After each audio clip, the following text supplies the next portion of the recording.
What is up, RotoGrinders? Welcome to Wednesday, 2 hours, 2+ hours, nonstop MLB DFS conversation that starts right now with, you guys know Ed Chopper, myself, and Chop.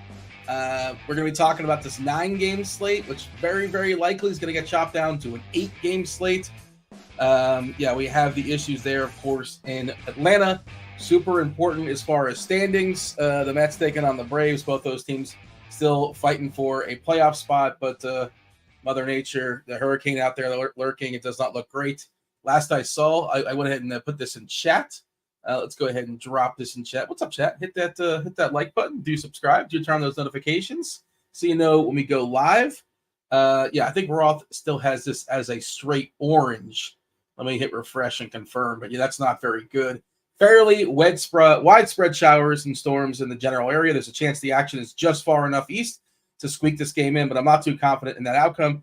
It's risky, and we'll see how radar looks pre-game. Roth, of course, will be on in about an hour and 15 minutes. He'll be joined by, coming in later, you got John Breslin. You guys know him, SquirrelPatrol, and then Taylor. Taylor's coming on as well, taking you guys all the way up to lock, all the way up to first pitch. Chop, how are things in your world? Your Astros clinched last night. Congratulations to them. And they threw out a terrible lineup today, which is a great gambling spot that I forgot to take advantage of. Oh, Dean, you didn't terrible job by me. Yeah. We were all over in the private chat. That was easy peasy. This is why you gotta give me an invite, Chop. I mean, what do I gotta do to get in there? I mean, how do I, pass? Well, let's, first of all, Dean, you're glossing over here the headline, which is, I need to get in contact with my agent. What am I doing on a baseball show this time of year right now? This is purely NFL and college football. Somebody get my agent on the line. I don't know what's happening here. Mets are postponed, so we got to take that one off the rankings tier. Yeah. Lots of stuff. Kind of knew that was coming. Lots of stuff going on, Dean. Did Shea Whitcomb do something terrible for the Astros? I did not watch that game. I saw he lost. He's not a normal third baseman, and he blew a bunch of plays at third base defensively after he filled in for Bregman, who was doing the ceremonial last couple of at bats for Houston. After he's probably not coming back next year, so they threw him out there. So he didn't play the whole game, and I think I heard them say he has the record for most errors by a third baseman in a game. That's impressive for one game, and it wasn't even a full game. Hey man, you gotta jump on them spots when you get them. When Vegas gives you free money, you got to take them. Bregman, which I thought was strange. I guess this was Houston's last home game before the playoffs. The presumption is, like you said, Bregman probably not going to be back. So they pulled him out in the middle of the game. They gave him the applause and all that, which is like I guess they won't give him that in the playoffs. You can't really pull him off the field. I guess good for him. It was a good run. I didn't know, you're on top of this stuff. You're a Houston fan. It's just assumed he's not staying. They're just not going to pay for him, and that's that. Or is there somebody there waiting to take his job? Not that Bregman's kind of fallen off, obviously. It's the same as Correa and Springer. At a certain point, you just don't want to give that much money. You have Kyle Tucker coming up. You got to pay him. So I don't know that they're going to have the money to pay him. I think that's kind of the feeling right now. So I don't know. He's at that age where, are you really going to give this guy at that age 6 or 7 years, which is what he's going to want, and probably get somewhere out there? So probably not. And do they have a replacement? I mean, there's a guy in the minors that they drafted first round last year, Bryce Matthews, who has a lot of upside, just not quite ready. It's a pretty young deal, man, just to get drafted last year. So I don't know if he's ready, but he is probably the third baseman of the future. It'll be a conversation we have later in the show, Chop, with tiers. But good ownership or bad ownership for the Astros? I don't know how much they spend. It doesn't sound like they want to spend, and I get it. I don't want to sign Bregman to a 7-year deal either. I don't know who would do that. But do they typically pinch pennies there in Houston? I feel like they might. I could be wrong. No. Not at all. You can only spend so much money. Even going into the luxury caps and all that, you can only spend so much money. Not everybody has the cheat code for Shohei taking deferred money, 20 years down the road when he gets back to Japan. So you can only spend so much money. they're one of the top spenders in baseball. They just try to spend. Okay. They just try to delegate it. Now, you got to take it with an asterisk, Dean, because it really wasn't their GM who threw the money at Abreu and Rafael Montero, right? That was a makeshift crew that was on call during that time. But they do spend. They just spend it a little bit wiser than that typically than to throw it at a 30-year-old third baseman. We have 44 NC in chat says going to the last 2 A's games ever. Sad Jays for sure. Yeah, I said this is their last homestand. They won last night. I believe they won last night in a walk-off, if I'm not mistaken. I think they're going to finish strong here in Oakland. The game on Thursday, I did see there was price gouging. Just one last poke at the fans. There was price gouging by Oakland. Typically a Thursday afternoon last week of the season. You're not going to price gouge your fans one last time, but it is spit in the face there by the owner to price gouge them and bump those prices because it's the last day ever, and people are going to want to go. And the game did sell out, but I also did see that clip. Somebody's talking about take home a seat. Yeah, I don't know how many seats are going to be left in Oakland because at least a couple. There's 2 less tonight. I saw somebody take a couple of seats home last night. I don't know if you caught that video, Chop, but a lot of history in those seats there in Oakland. Raiders, of course, as well, but those.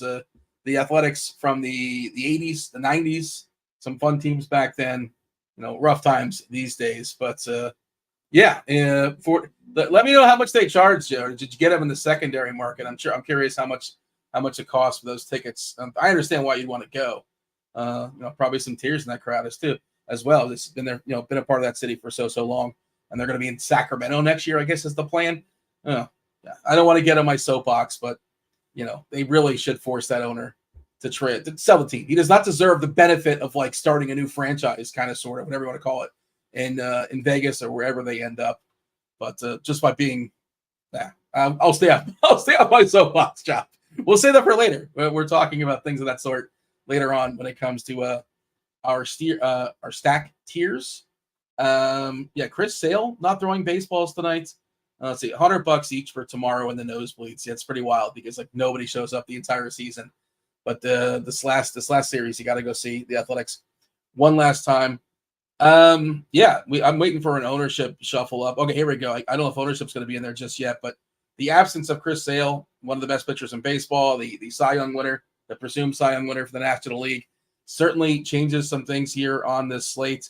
And we're going to give our projection team some time here, Chop. But that is a big deal. Crossing Sale off, and all that ownership's going to be delegated elsewhere. Steve is telling us Suarez is going to be about 80%. We'll see. He's one of the cheapies throwing baseballs there against the White Sox. Speaking of terrible organizations and terrible owners, we had an easy time thinking about all the terrible owners, Chop. Almost too easy, unfortunately. But your thoughts as far as the slates? It's been flipped on its head. We kind of knew this was coming, though, with Roth giving us the heads up in Atlanta. But now we're down to 8 games.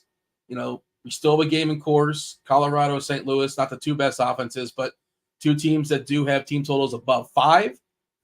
And they officially canceled the one for Thursday, too. I was talking to producer Steve about that pre-show, and basically they said, whatever it is today, it's going to be worse tomorrow. Repercussions of the hurricane that is lurking here, heading for the Panhandle. Stay safe if you're in the Panhandle area, around Georgia. We'll see.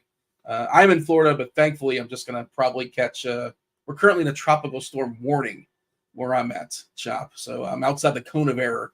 So assuming the projection is correct, just water and things of that sort for me. Chop, how much does that change the slate for you with the absence of the Mets and Atlanta? It changes. Obviously, the number 1 pitcher on the board is now off the board, and a really good stack is off the board, and maybe even another pitcher, if you wanted to use Peterson, is it changes some things, but it's still 8 games. So, and there's still stud arms out there that we'll talk about in a little bit, and there's still plenty of stats. Not like I had either one of those stacks high up on the board anyway, super high up. So it changes some things, but not completely off the rails, Dean. So it's not like this was a 5-gamer now down to 4 and we have limited options. I think there's options in all kinds of categories, but speaking of hurricanes, Dean, like I don't think people don't really realize if you've never been. Oh, I thought you were talking about Miami Hurricanes. No. If you they're very good, Dean. They're very good. But if you better than UCF, best team in Florida. Oh yeah, they got something there. They got a leader right there. They got a leader. They're good. But if you just hear about hurricanes on the news and you've never been part of one, man, they suck, man. They suck. Even if you don't get like hit hard, they mess everything. Like if you get any kind of flooding, it'll kill your whole yard, and you got trash everywhere. Like it's just a lot of cleanup and a lot of money for what feels like no real reason, just because a hurricane decided to hit your area. So it sucks, man. Best case scenario sometimes is that your yard gets ruined. It could be a lot worse. And me growing up in Florida, growing up in South Florida, I certainly, well aware of the potential repercussions of hurricanes. Of course, when it happens, when they have the hurricanes coming, like you have like hurricane parties if you're in college or whatever. Just stupid, just terribly stupid. I may or may not have been the one of those. Really dumb, really dumb. And then the worst case scenario did not happen, but plan accordingly. For sure. And hopefully wish everyone the best in the path and things are not as bad as they can potentially be. All right. Giving a refresh, by the way, as far as I want to see if we're getting new ownership coming in. Oh, you know what it is? I had Sale. All right. That's what it is. I got to remove him from my pool. And I had him getting 1%. You know how DraftKings forces you to put, like, you got to make a couple moves. You can't just click like lineup HQ and let it do its thing. I was still getting some ownership because I was forcing 1% to Sale. Okay, we have a new batch of ownership that came out, let's see, just a few minutes ago. Is that what Sale removed? I think so. I can't add all this up on the fly and see if it's at 200. But, yeah, the way we see it right now, maybe this is not it because it's unless they made the call. It's 4:55 East Coast, Chop, is when they have the latest update on ownership projection. And that postpone dropped like at 5:05. But Zach Gallen, it looks like, is going to be the most popular pitcher. Gausman as well, at 19%. So you see on the screen there, producer Steve's throwing it up. This is DraftKings for what it's worth. Gallen at 19. It's really flat, which is pretty interesting. Gausman, 19. Flaherty at 15. Suarez, he's cheap and he's facing the White Sox, and that's good enough, I suppose. He's not good. Nobody's going to tell you he's good, but he's cheap and he's facing the White Sox, and sometimes that's good enough. Bradford is interesting, taking on Oakland. Oakland does have the best ISO as a team collectively versus lefties, for what it's worth. Terrible ballpark, obviously. Bradford really good. Great control pitcher. Awesome control pitcher. I think his walk rate is under 3%. The matchup tonight for LA and San Diego. San Diego still has to believe they can win that division. They stole a game last night against the Dodgers on I don't know if you saw a walk-off triple play. Did you happen to catch that, Chop? You don't see those very often. San Diego is still live to I think they're both in the playoffs. Yeah, they have a chance to win the division. They're only 2 games back. So that's massive, Dean. That's huge.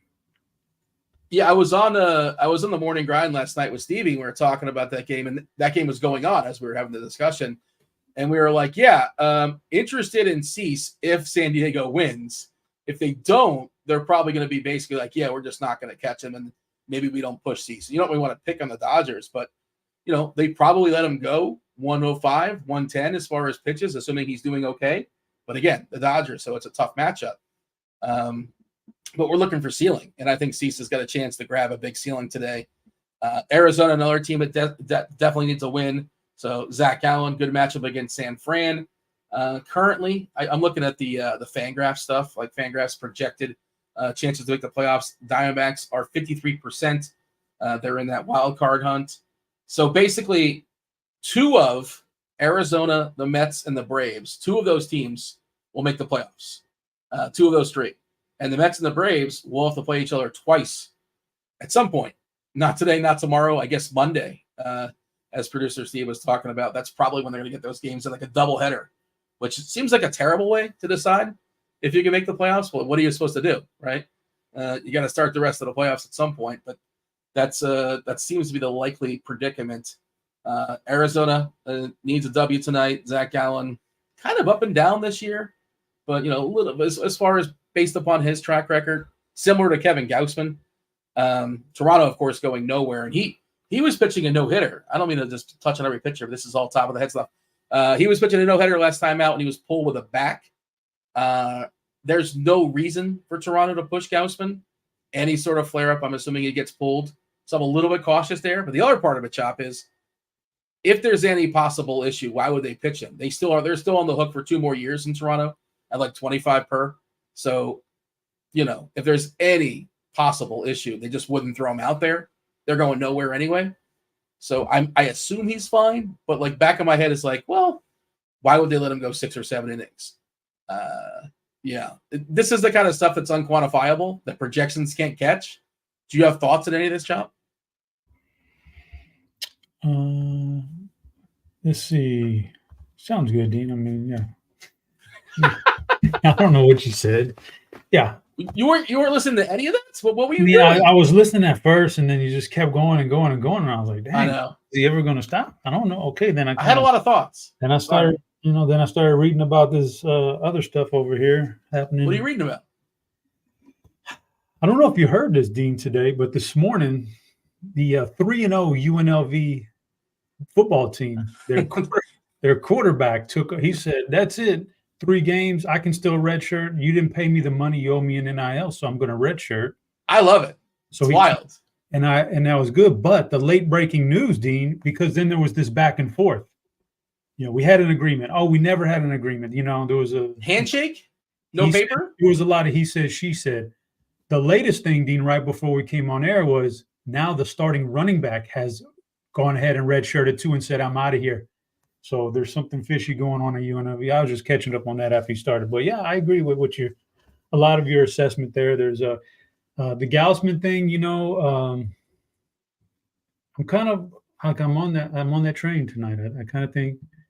I'm concerned. I'm trying to get both sides of it. How concerned are you if they throw him out there? No, I'm not. You have to assume he's fine. Yeah, if they throw him out there, I assume he's fine, and he's been better lately. So I can, with the absence of Sale now, it's just, it's another arm that you can turn to. I think it's fine. The Zach Gallen, the de facto ace now without Sale, he's, the number 1. So, and also speaking of easy bets and, all this kind of stuff, it really matters.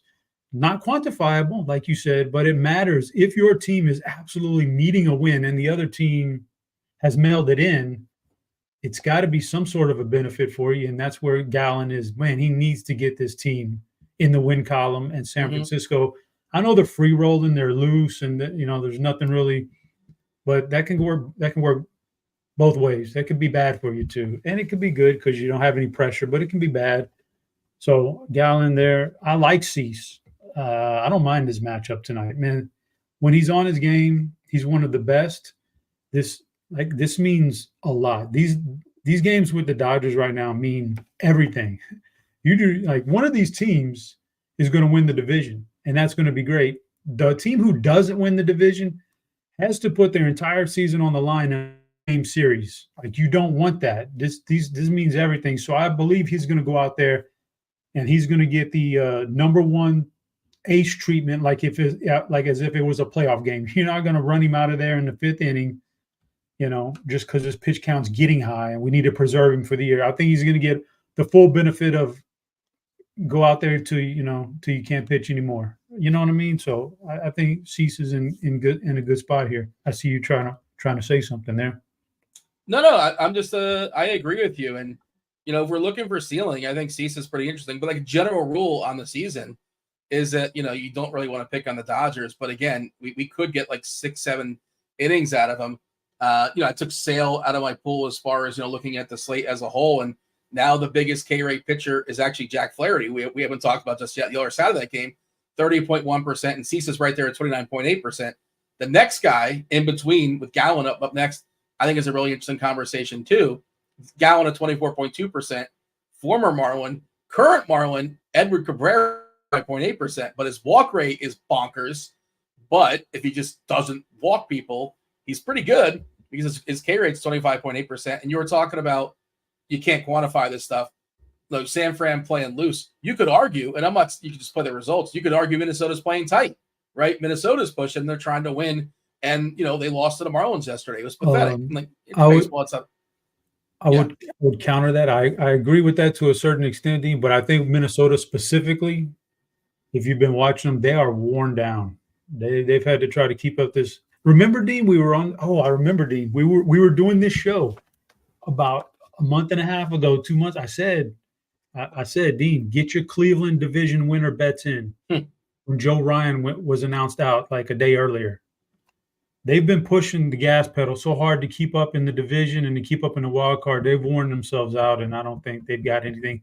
And when Ryan went out, that made the pitching staff push even harder. They have nothing left in the tank. I don't think it's the pressure that's getting them.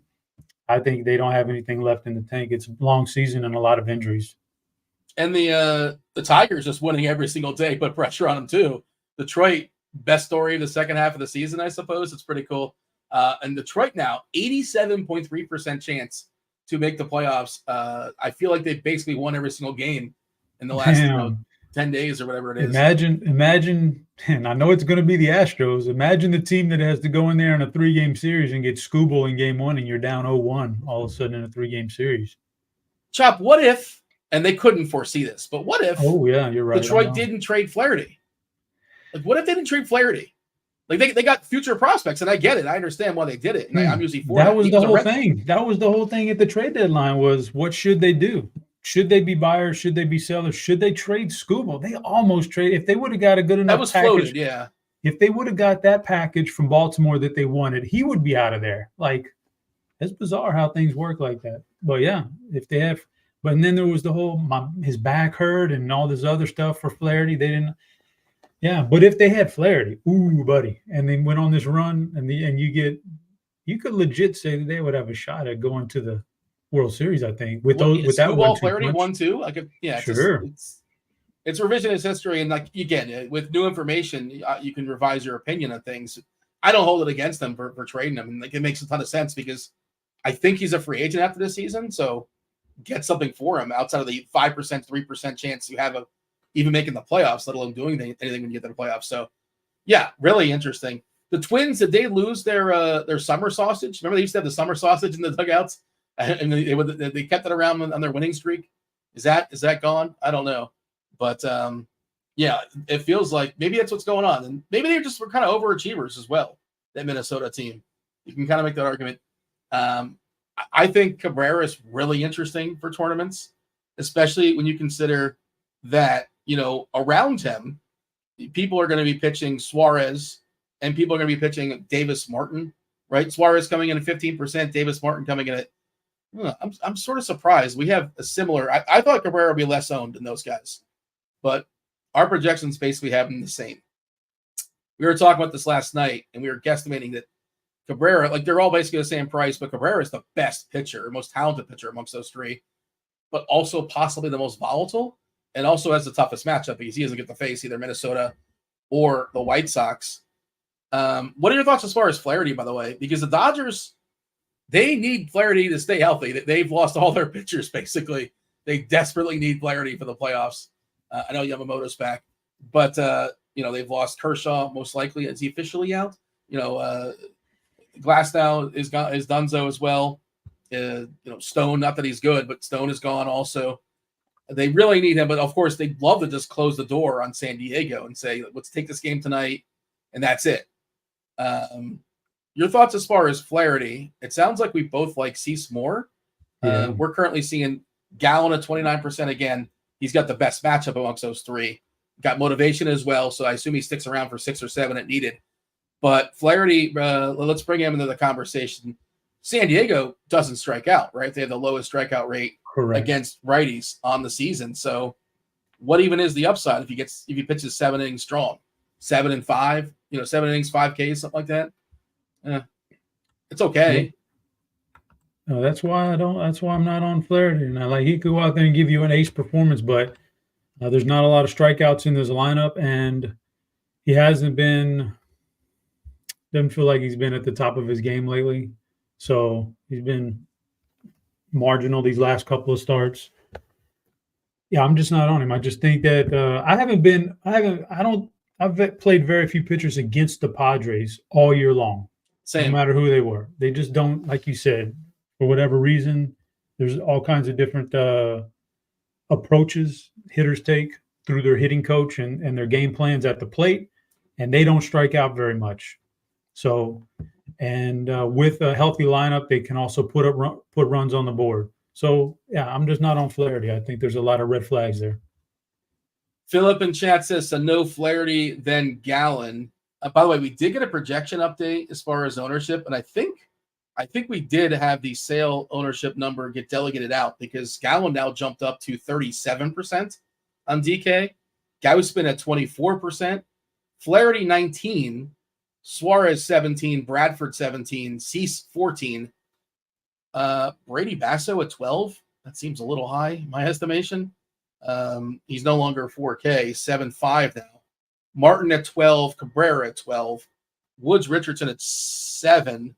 He's been getting a quick hook. I know it's a good matchup against Miami, but yeah, the quick hook thing, like if any trouble against the Marlins, and there may not be any because it's the Marlins. He's also not very good. He's super, super average. But like they pull him quick, and again, they are in panic mode. They need the win. So if they don't think he has it today, there's going to be a quick hook there almost definitely for Woods Richardson. So I'm not really in on that, even though he is cheap. You know, if you're running 150, I'm not. Are you running 150 tonight? I assume you're probably not. Nope. Not doing that, Dean. Yeah. Not about the 150 season. Light this time of Football season. season, brother. You accept Dallas versus the Giants tomorrow night? Your Cowboys, is that right? Yeah, I like a little if I'm gonna watch a little football and on an island game, at least let it be a team I can watch like Dallas, a team that I'm rooting for. The other island games are kind of like I usually don't watch a lot of island games, so yeah, I'll be watching now, and I think it'll be fun. You're a red zone guy? On Sundays, I am now a quad box guy. Oh, with red zone being one of them, yeah. Okay, is that like a YouTube? One of the functions on YouTube, you got 4 different boxes, and one of the box is that what you're talking about? Yes, I think that's it. Yeah. Dallas is Is it like a 1-point line? It's very, very close, right? As far as the line. No, I thought it was like over a field goal. I think I saw something like that, but maybe I'm wrong. Maybe it changed, but I thought it was over a field goal because I was looking to get Dallas under a field goal. You're right. Yeah, it opened at 4.5, and Dallas is now a 6-point favorite. Ooh, on the road Thursday night buddy. is tough. That's I don't want to be the guy that stands for the Giants, but on the road on a short week on Thursday night is just like as a setup. Dean, it's tough. We haven't had a chance to talk, but I brought this up on I forget where I brought it up recently, but the NFL. A 2-week rule, Dean. You have the 2-week rule in the NFL. I don't know if you're aware of this. The two-week rule, forget about like target shares, percentages, numbers, and all that. In the NFL, this is coming from many years of experience, Dean. Yeah. 2 weeks. If a team has 2 really good weeks or 2 really bad weeks, you can usually, if you can align the matchups the right way, you can usually look for those things to flip. Like there's very rare New England Patriots 16-0 runs in the NFL, right? Like, yeah, you know, or 0-16 from the Lions or something like that. Usually, you know, everything's going to flip within 2 to 3 weeks. So in the Cowboys, 2 bad weeks, Giants coming off a huge week last week, good week. I think it's going to flip and the Cowboys are going to smash them. But, you know, that's just me. I don't know. We'll see. Dallas might have finally figured out that Zeke is just toast. I mean, it seems I know his target stuff is going, his touches are going down and down and down. I just need to know. You're talking about the 2-week rule. I remember the 7-second rule. I'm not aware of the 2-week rule, but that's interesting. But is that what we're explaining? Is that how we're going to explain away Baltimore losing at home to the Raiders, which is the weirdest loss? I think that's the weirdest game so far this season. Like, how did that happen? But yeah, the Ravens were coming off the 2-week 0-2 playoff team. They, you know, of course they were going to turn it around against Dallas. It's the 2-week rule, but yeah, I don't even want to. You know, Dean, a piece of me thinks that Jerry Jones and these guys, a piece of me thinks that they just wanted to go ahead and punt this year anyway, knowing that, all right, next year We're going to have the coach lined up already that we want. McCarthy's going to be gone. We're not going to spend a bunch of money on big contracts except for the guys we want to maintain this year, and we're going to devote all our resources to next year. That's kind of how I feel, because the lack of moves in the offseason, especially at next year back. when Bill Belichick's coaching the team. It might be Bill. There's a good chance, man. I've seen a lot of things, swaying in that direction. And when you watch Bill talk about the Cowboys' defensive talent, you can tell he's getting a little bit of a chubby. You know what I mean? Like, he loves that. He loves some of those guys. So I don't know, dude. Maybe he's good. He's good on content, by the way. I haven't seen a lot of it, but what I've seen of him, he seems to be pretty good at it. And he's got like 17 different podcasts too. He's all over the place if you want to hear his opinion on things. We did get an Oakland lineup, by the way. They're saying Oakland lineup is AAA lineup is trash. I know there's no Blade in it, no left on left Blade. It's Butler, Rooker, Langoliers, Nevin, Geloff, Soderstrom, Wilson, Cameron, and Hernandez. So who's also not in there? Butler left on left is in. I'm trying to see who else is missing besides Blade. Unless I'm missing something, I can't really spot it. And I kind of get, Blade sitting left on left. I don't think that's the worst idea necessarily. All right. Did you have a thought, on the new ownership? I don't know if you gave a refresh. It's just given more to Gallen. It sounds like we like Gallen. Motivation, good matchup. They will push him, I imagine, if necessary. He's been a little bit weaker compared to his history. You got to do something tonight. What I'm intrigued about is we're giving a pretty big bump to Jack Flaherty, who we just said I just said I was gonna fade him. So yeah, I kind of like that. So now part of that Chris Sale ownership goes to Flaherty, a guy that I don't like. I can agree with that and get behind that. I just pulled up the Plate IQ. It's no official lineup yet for San Diego. Obviously, it's a West Coast game, so lineups will be coming out soon enough. But just to the point, as far as how contact heavy San Diego is, just one guy in the red, Higashioka, and he's projected to bat last. So Flaherty unlikely to see him a third time.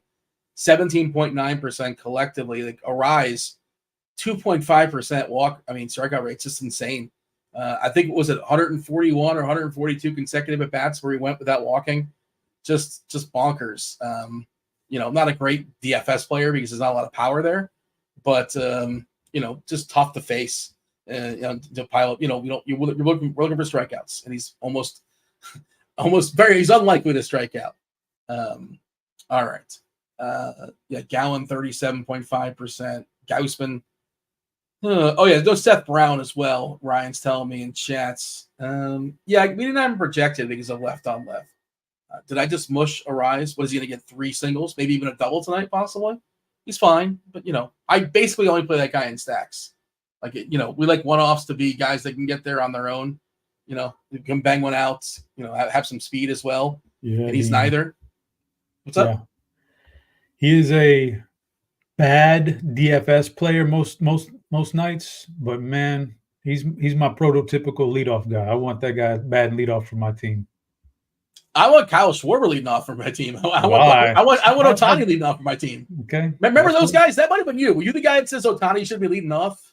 Yes, that's my. There were some people telling me that. That's my. Oh my god. Yeah.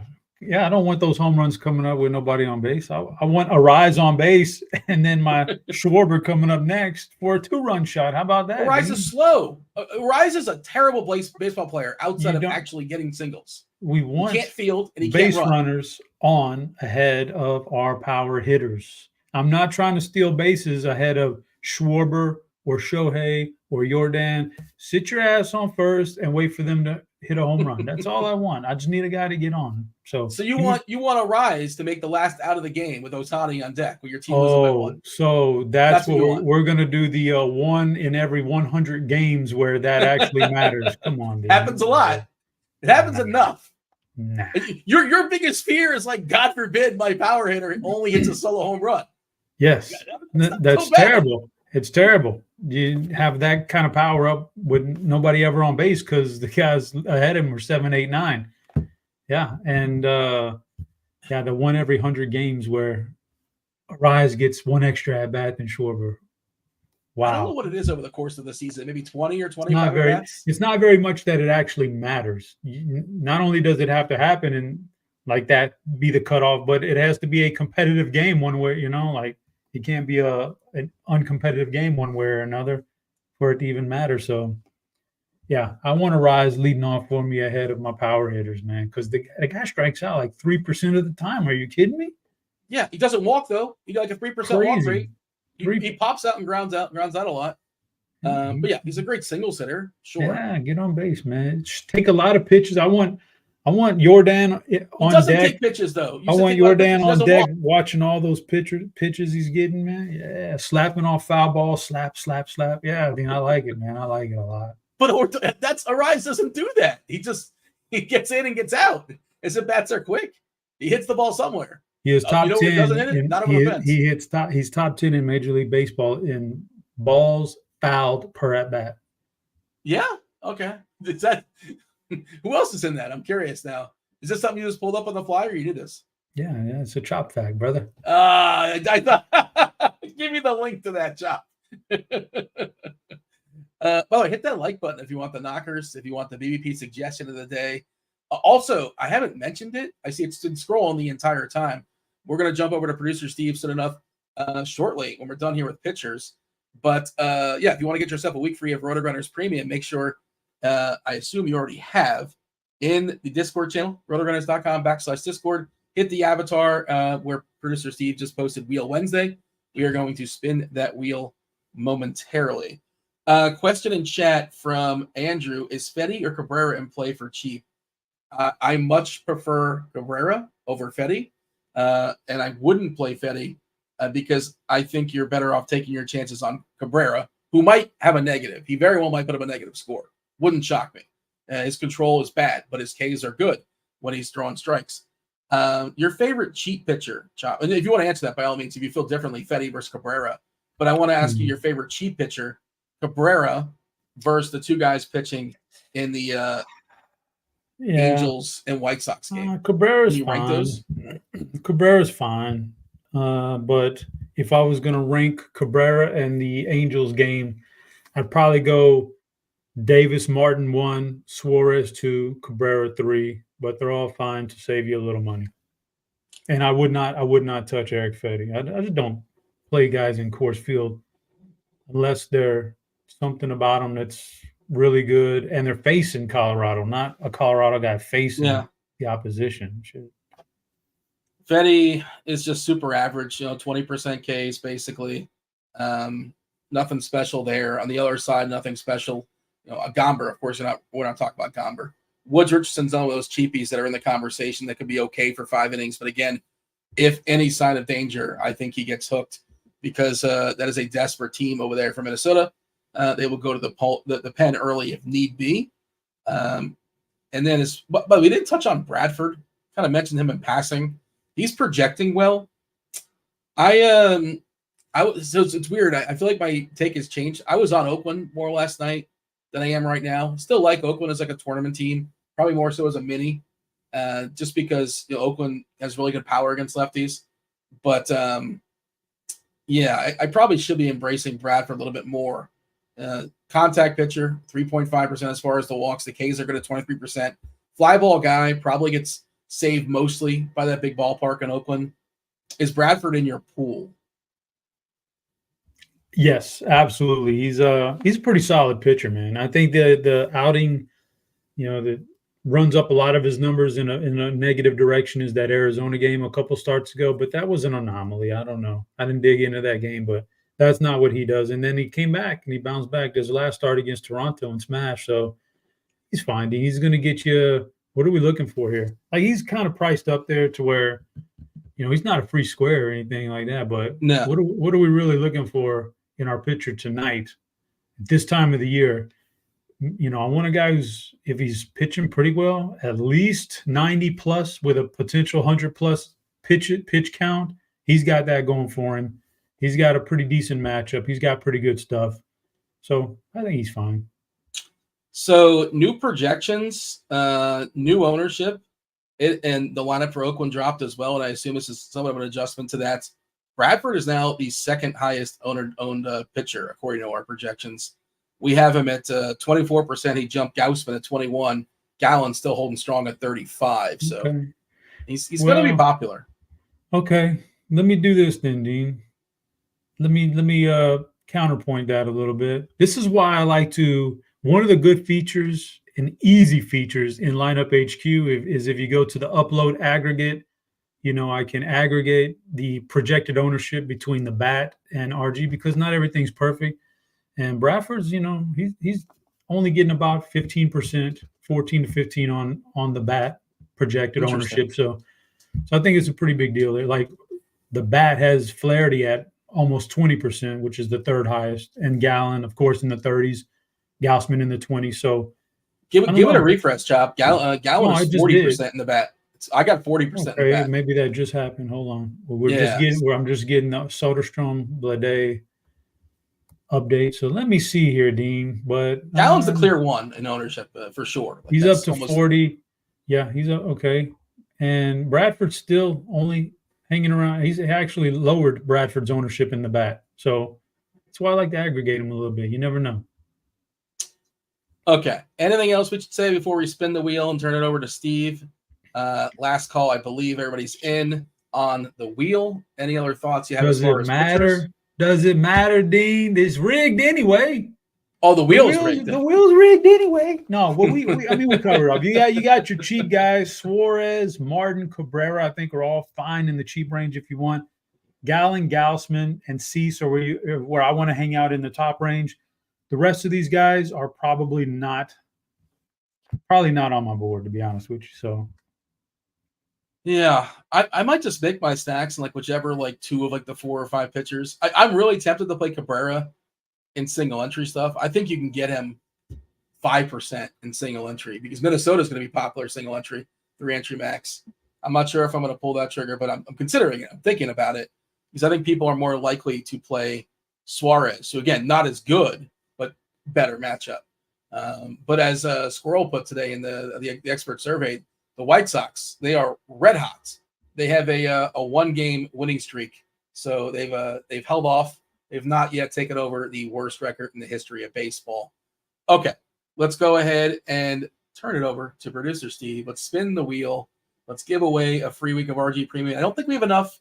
Not enough likes, right, to get to. That's not happening, unfortunately. Well, that's just how it goes. But Steve, what's up? Let's go ahead and give it a whirl.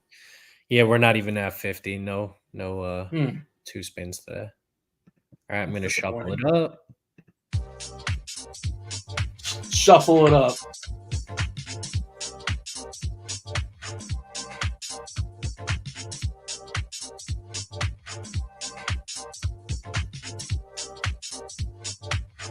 Ooh, the Prince just missed.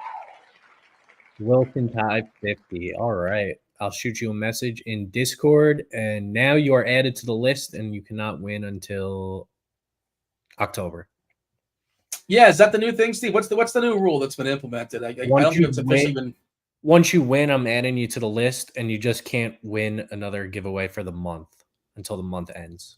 Okay, all right. So yeah, you got 7 days, whatever. It's a way just to get more people to win and get their free months. So it's a way to give the illusion that it's not actually rigged, as the chat will say. All right, gonna talk stacks in just a second. Do want to mention we talked NFL. If you want NFL specific content, $15 off your first month. If you want NFL, college football, baseball, basketball, hockey, all the bells, all the whistles, all the articles, Chops college football stuff, all the NFL stuff, everything that's out there. I'm sure I missed some sports, UFC, PGA, everything with the exception of NASCAR. If you commit to 6 months, you get $250 off the top, as opposed to going month by month. And of course, we have 1 month. 1 month, you can get $40 off for RG Combo Premium. And you just want to taste, you just want 3 days. Get yourself a 3-day pass for $19 and change. Do time that right. Make sure you figure out the 3 days that you want the content for. All right, let's go ahead and reveal today's the category. We'll ask the chat. Let's have a little chat participation. Tell us in chat, this is current situation, not in the past. The pool's already big enough for current situation. Best owners in sports. Tell us the best owners in sports. Chop is confirming if Ty Wilson hanging out in chat is actually indeed a real person. People are asking. A lot of people are saying he may not be. We need confirmation. We need a proof of life. I don't know, producer Devin or producer Steve, they're going to be hooking him up and getting him premium in just a second. But yeah, Chop, we had this conversation pre-show. It's sort of relevant, right, because of what happened there in Pittsburgh, which maybe we'll talk about as well, and what's going on in Oakland. Me and my soapbox with John Fisher and the Athletics. But we're basically telling you who's at the bottom. But yeah, let's see the chat's best and worst. And I was curious. I thought it'd be fun to do it with you because Jerry Jones is so divisive. And he's already come up once on this show. Eddie's telling us Jerry Jones, Jim Irsay at the bottom. Who are the Mavs owners now? Who's the current Mavs owners? Because it's no longer Cuban, right? Adam Schefter is reporting the wheel is rigged, according to J3. So we've been had Bengals owners. Yeah, Bengals are notoriously cheap. Yeah. All right. Chop, let's just go ahead and reveal the board, I suppose, right? We came up with this together. Let's go ahead and drop it on the people. We had an easier time coming up with the 4 and the 5 hole as opposed to the 1 and the 2. But I went with I haven't watched this show yet. I hear it's a blast. I hear it's spectacular on the FX. You watching that Welcome to Wrexham? Have you watched Welcome to Wrexham? I watched the first season, and I started the second one and got about 2 episodes in. I couldn't watch no more, Dean. Really? You didn't enjoy it? Or just you had enough? You had your fill? Had enough. It just got really, really dull second season. Okay. But they seem like cool owners. But I don't know peripherally. But again, I didn't really know who to put in the top. I mean, that was your pick, so I'll let you have it. Yeah, Ryan Reynolds. I mean, what is like 3rd division, 4th division soccer? Like nobody cares about that. It's like now all of a sudden people are excited about it. So I don't know if they're full owners, to be honest. I didn't do the research on that. Maybe they're just like partial. I couldn't say, but it feels like from afar, ignorantly possibly, that they've turned that franchise around, and I'm sure it's much more profitable than it was. The value of that team as opposed to like 5 years ago. But yeah, we got Rob and Ryan Reynolds up top.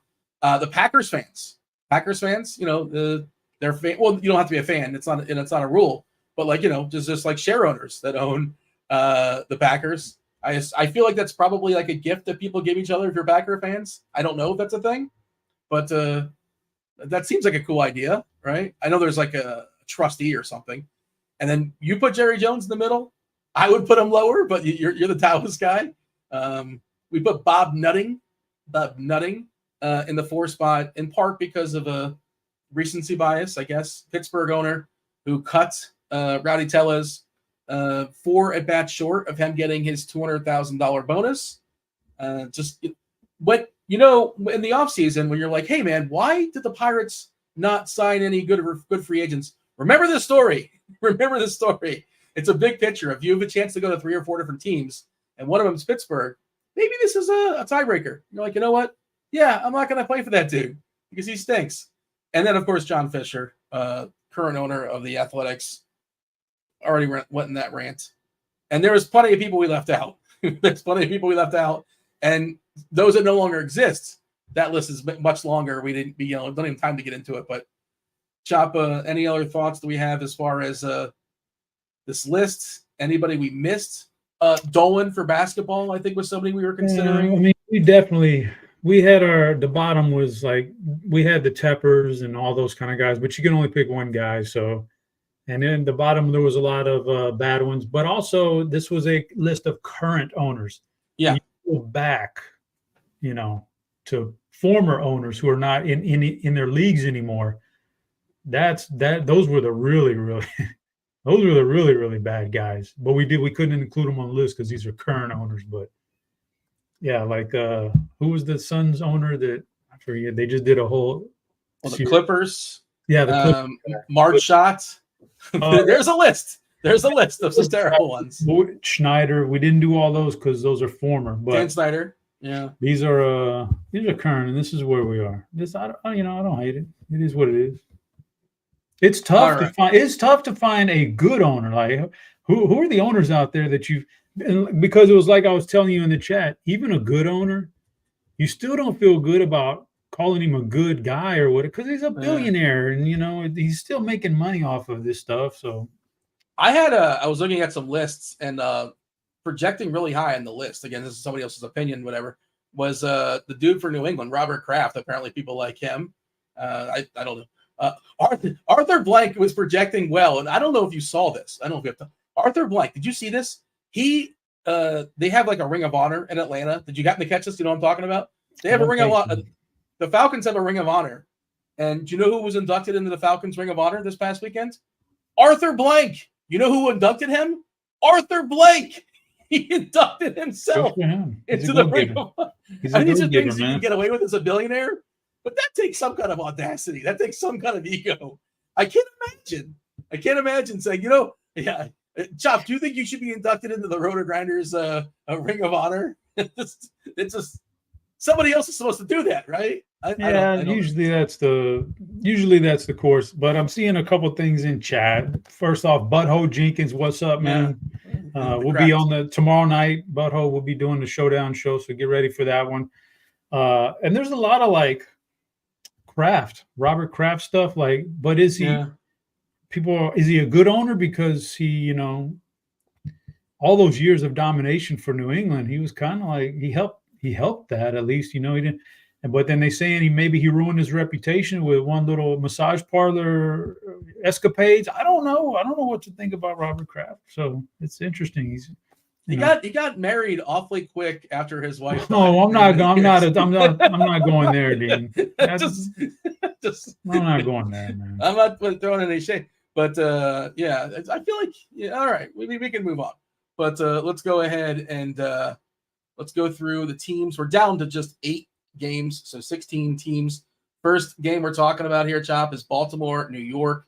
Both these teams are locked into the playoffs. We had a swap here as far as pitcher. It's no longer Nasty Nestor. He went on the IL. It's Marcus Strosho taking on Zach Eflin. 8.5 total. New York is favored -130. Was wondering if we get a kind of a goofy lineup here for Baltimore. I believe they clinched last night. Fairly certain they did. Rushman is not playing. Westberg is batting second, which is not something we've seen a ton of this year. They are playing McCann, the lefty masher, against Marcus Stroman. Where do we have Baltimore and the Yankees on the board? Dean, I'm going to put them both in the third tier, the Jerry Jones tier. I don't, Marcus Stroman, not necessarily the guy I'm going to pick on usually. Plus, you don't have Rushman in there. Maybe it weakens you a little bit. And Eflin's not bad at all. So I don't want to necessarily pick on that one either. I just got him in the third tier. There's nothing that stands out to me about either one of these teams. It's weird because I thought I would like the Yankees more. I like them plenty. I'd probably have them like 5th or 6th overall as far as stacks. They're the best team in baseball against righties.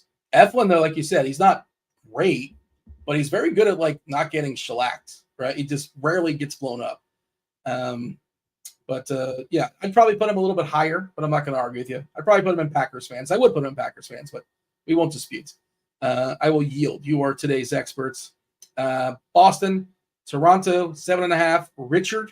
Richard Fitz taking on Kevin Gausman. We do have Tyler O'Neill in this Boston lineup, and I was on the podcast last night with Stevie, and I said the Red Sox have been eliminated from the playoffs, and he got very upset with me. He lashed out against me. He's like, no. 0.7% chance. Cue Jim Carrey. You're telling me there's a chance. I guess they've not been officially eliminated from the playoffs, but, it's not happening. I guess don't tell them that, but it's over. Obviously, Devers is gone as well, so that lineup is weakened. Where do we have Toronto and Boston?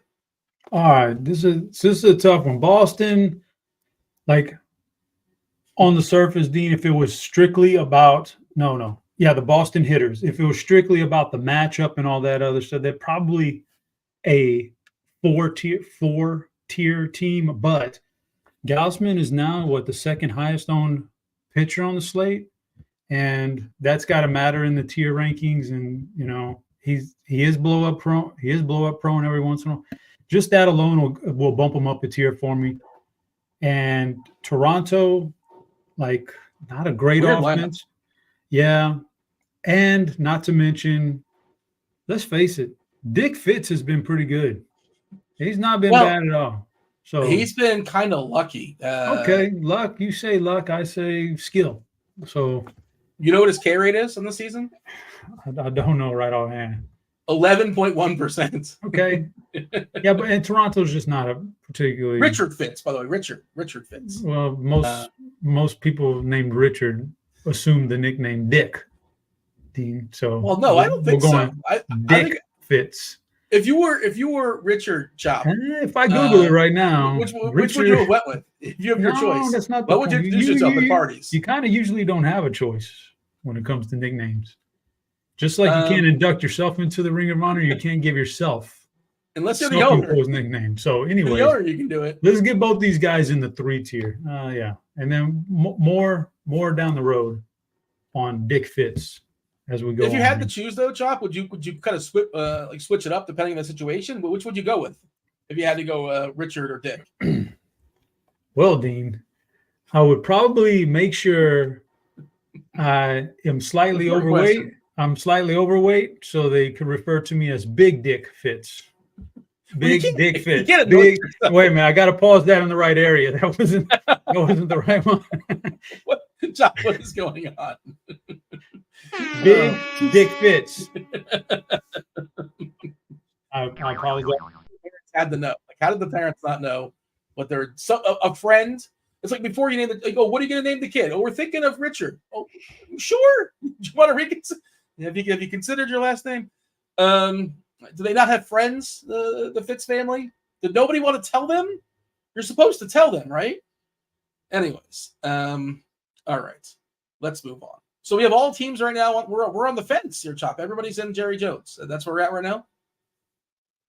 I mean, I can't force it. The slate itself is really bizarro to where a lot of these teams are right in the middle.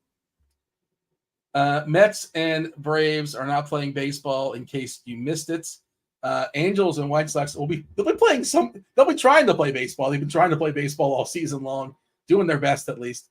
Jose Suarez taking on Davis. Martin, 7.5 is the total in this game.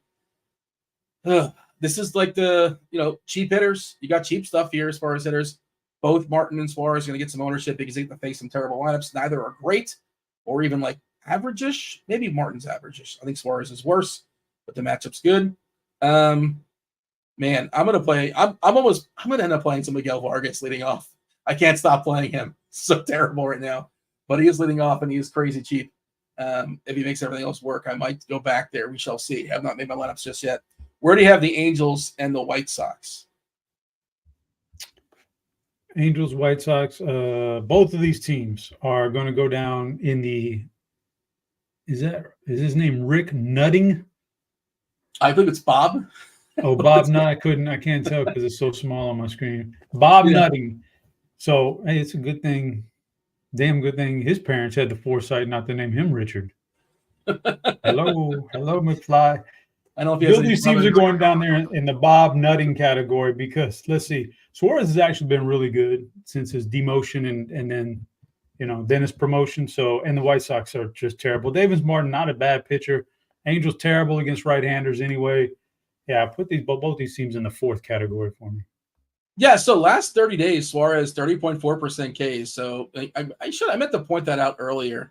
Again, the sample's not huge. It's just so many starts. Last 30 days, obviously, the walks have been good too at 6.5%.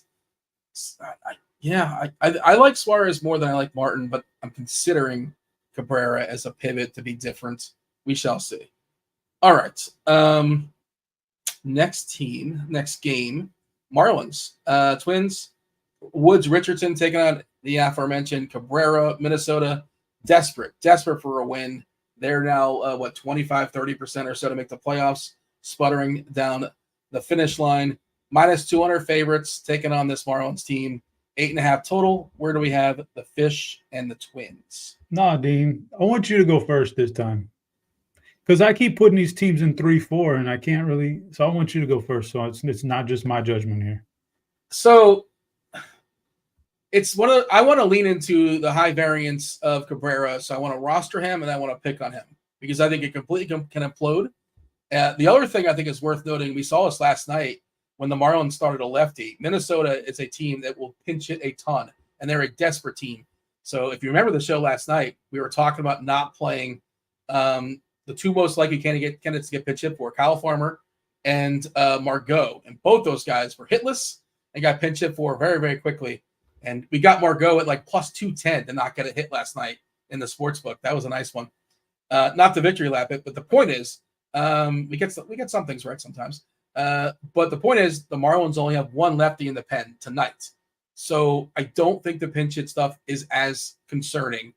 Also, Wallner got hurt too. So he's not in the lineup. He typically would be. I'm guessing he's not available, but I don't know that. I'm saying all that to say I feel pretty confident that there's not going to be pinch hit shenanigans outside of the very specific example of Minnesota needs a hit, and the one lefty the Marlins have in their bullpen is in the game, and like Julien's up. Julien is Larnack they may pinch hit for, but Julien's the one guy that's somewhat concerning. But again, only one lefty in the pen. What are the chances? It's only possible. I would put Minnesota at least in Packers fans, possibly in Reynolds and Rob, and the Marlins. Probably John Fisher. They deserve each other. The Marlins ownership and Bob and John Fisher. So yeah, I would put the Marlins in the gutter and Minnesota in Reynolds and Rob. Would you agree with that? Yeah, I'm gonna let you have this one because I can't just keep putting everybody in 3 and 4, but yeah, I'm gonna go ahead and do that with you. Roll with that one. But yeah, Simeon Woods just Miami's not. Every once in a while, Miami gets real spunky with the bats, though, and they're pretty good. And the Twins are pretty rough right now. So, but yeah, we'll go with that. We'll roll with that. That sounds good, Dean. I mean, look, I'm not going to talk you out of like Norby, Berger, Sanchez. There's some guys. Bride's had some pretty good power against righties this year as well. In a small sample, Conine too. He strikes out a lot, but when he hits it, he's showing a lot of power. Maybe they should be in nutting. Maybe they should be in nutting. Listen, good trade for you at the deadline getting Norby, man. Goodness gracious. He's good. Have you seen Baltimore's trades Baltimore made? God, they're so terrible. No wonder they are scared to make trades every year at the deadline. My God, I'd be scared too if I was getting beat up like that. All their guys are like in the minors or in the hurts or just terrible. It's not been good. St. Louis and Colorado, 10.5 total. 2 teams with a total above 5. We have Fetty taking on Austin Gomber, a lefty there for Colorado. So we might get some pinch hit stuff for St. Louis. I would think that they would just keep some of these guys in there. Their season's over. So maybe we don't see pinch hit nonsense for St. Louis. It's possible, but maybe who would that be? Like Sagisi. They both are catchers in there, right? Ciatti is a guy that he's in there left on left, so I assume he sticks around. Not that you necessarily want to play him. But both these teams, I think, Chop, are going to be at least in the Packers fan. It's just a question of do you push them all the way to the top? I'm pushing St. Louis to the top just because there's such a severe lack of options tonight that, yeah, I'm going to push them up there. Somebody's got to be the highest scoring stack on the night, right? Somebody's got to be there. So I'm pushing them up there. Colorado, I could live with in that Packers fan category. Eric Fetty started off really good in his whole resurgence from pitching overseas and coming back, but it's kind of dried up since then. So there's some attack mode here. Yeah, at some point he's no longer in the KBO, and at some point the book is out and people figure him out. So like he's done all right considering that he was basically thrown away a couple of years ago when he was on Washington, I want to say. He's bought himself a few more years and good for him, but he's basically peaked. We got 3 more games, about 10 minutes or so until crunch time comes in. We got John Breslin, Squirrel Patrol, Kevin Roth, Chief Mineralogist, and of course Taylor Smith. Crunch time, taking you guys all the way up to lock. Chop, I assume you have knockers on layaway. I assume you have the BBP suggestion of the day as well. Yeah, but let's get some likes, man. Come on. I'm not doing them for 50 likes. I'm not doing them for 50 likes. Come on. Give me some likes. I'm not making excuses, but I think less people are playing MLB DFS like with just a few days left in the season. So viewership might be down. We love that those are still hanging out and still grinding with us. It's spectacular. Game 159 or wherever we're at this point. But that's probably why. Like, I wouldn't take it personal, is what I'm saying. I feel like it's just a little bit less people watching. But if you're here, please do us a solid. Hit that like button. San Fran lineup just came out. San Fran taking on Arizona. Zach Gallen, Mason Black, Arizona, the other team with a 5 total above 5 on the board. Yaz is leading off, and then Elio Ramos, Wade, Chapman, Conforto, Bailey, Fitzgerald, McRae, and Wisely. I think San Fran was the team that got you there last night. I don't know anybody who played them. I'm sure somebody did. I did not. So it was a bad night for your boy. Where do you have San Fran? If you want to do the leverage thing, I guess you can do that here because Gallen is the most popular play pitcher-wise on the slates. Whether we have the D-backs and the Giants, I think Arizona also lurking possibly at the top. Yeah, Arizona is going to be in the tier 1. Now, Reva, did we put Minnesota all the way in the Reynolds category? Because we got them up there now. I might have made that call, but you're telling me. I think it was against your better judgment and against Steve's better judgment. All right. Well, we can have 3 tier 1s if you. But Arizona's got to be a tier 1, man. They need this. They got to be full lineup, best hitters, full at bats. They got to go for it. So, yeah, I'm going Arizona tier 1. And against Zach Gallen, I'm not. Yeah, I know he hasn't been the best this year, but I just think there's far superior options. I got him down there in John Fisher. Yeah, the only argument would be to throw him in nutting as like a leverage, that kind of thing. But I don't make enough lineups to justify making a San Fran stack. But if you want to do that, by all means, sure. No Texas lineup just yet. Texas taking on Oakland 7.5 is a total. Brady Basso, Cody Bradford. We did get an Oakland lineup. There is a couple of lefties are out. No Seth Smith and no JJ Bleday. Butler, Rooker, Langoliers, Nevin, Geloff, Soderstrom, Wilson, Cameron, and Hernandez. I really, really like Rooker as like a one-off and Langoliers. I like a little mini for Oakland. I don't think I'm going to get a full Oakland, but I think Oakland is a team I'm going to get a taste of against Bradford. That they have a great power potential. And Chop, I'm also like buying into this. Maybe I'm being silly. I think Oakland closes strong at home, and I could see them just sweeping Texas, just sweeping this whole series. They played tomorrow as well, the afternoon game, the final game. You're probably going to have a big crowd there tonight. I've not looked at tickets, but I'm kind of buying into that. I know it's kind of silly, but I think Oakland shows up. They did a walk-off last night. Where do you have Texas and the Athletics? Oakland, tier 4. Bradford's pretty good. I think his bad game was an anomaly. He's pretty solid enough to limit teams to where stacking really is not the biggest, is not a great thing. Texas against Basso, that's a tier 3 team for me.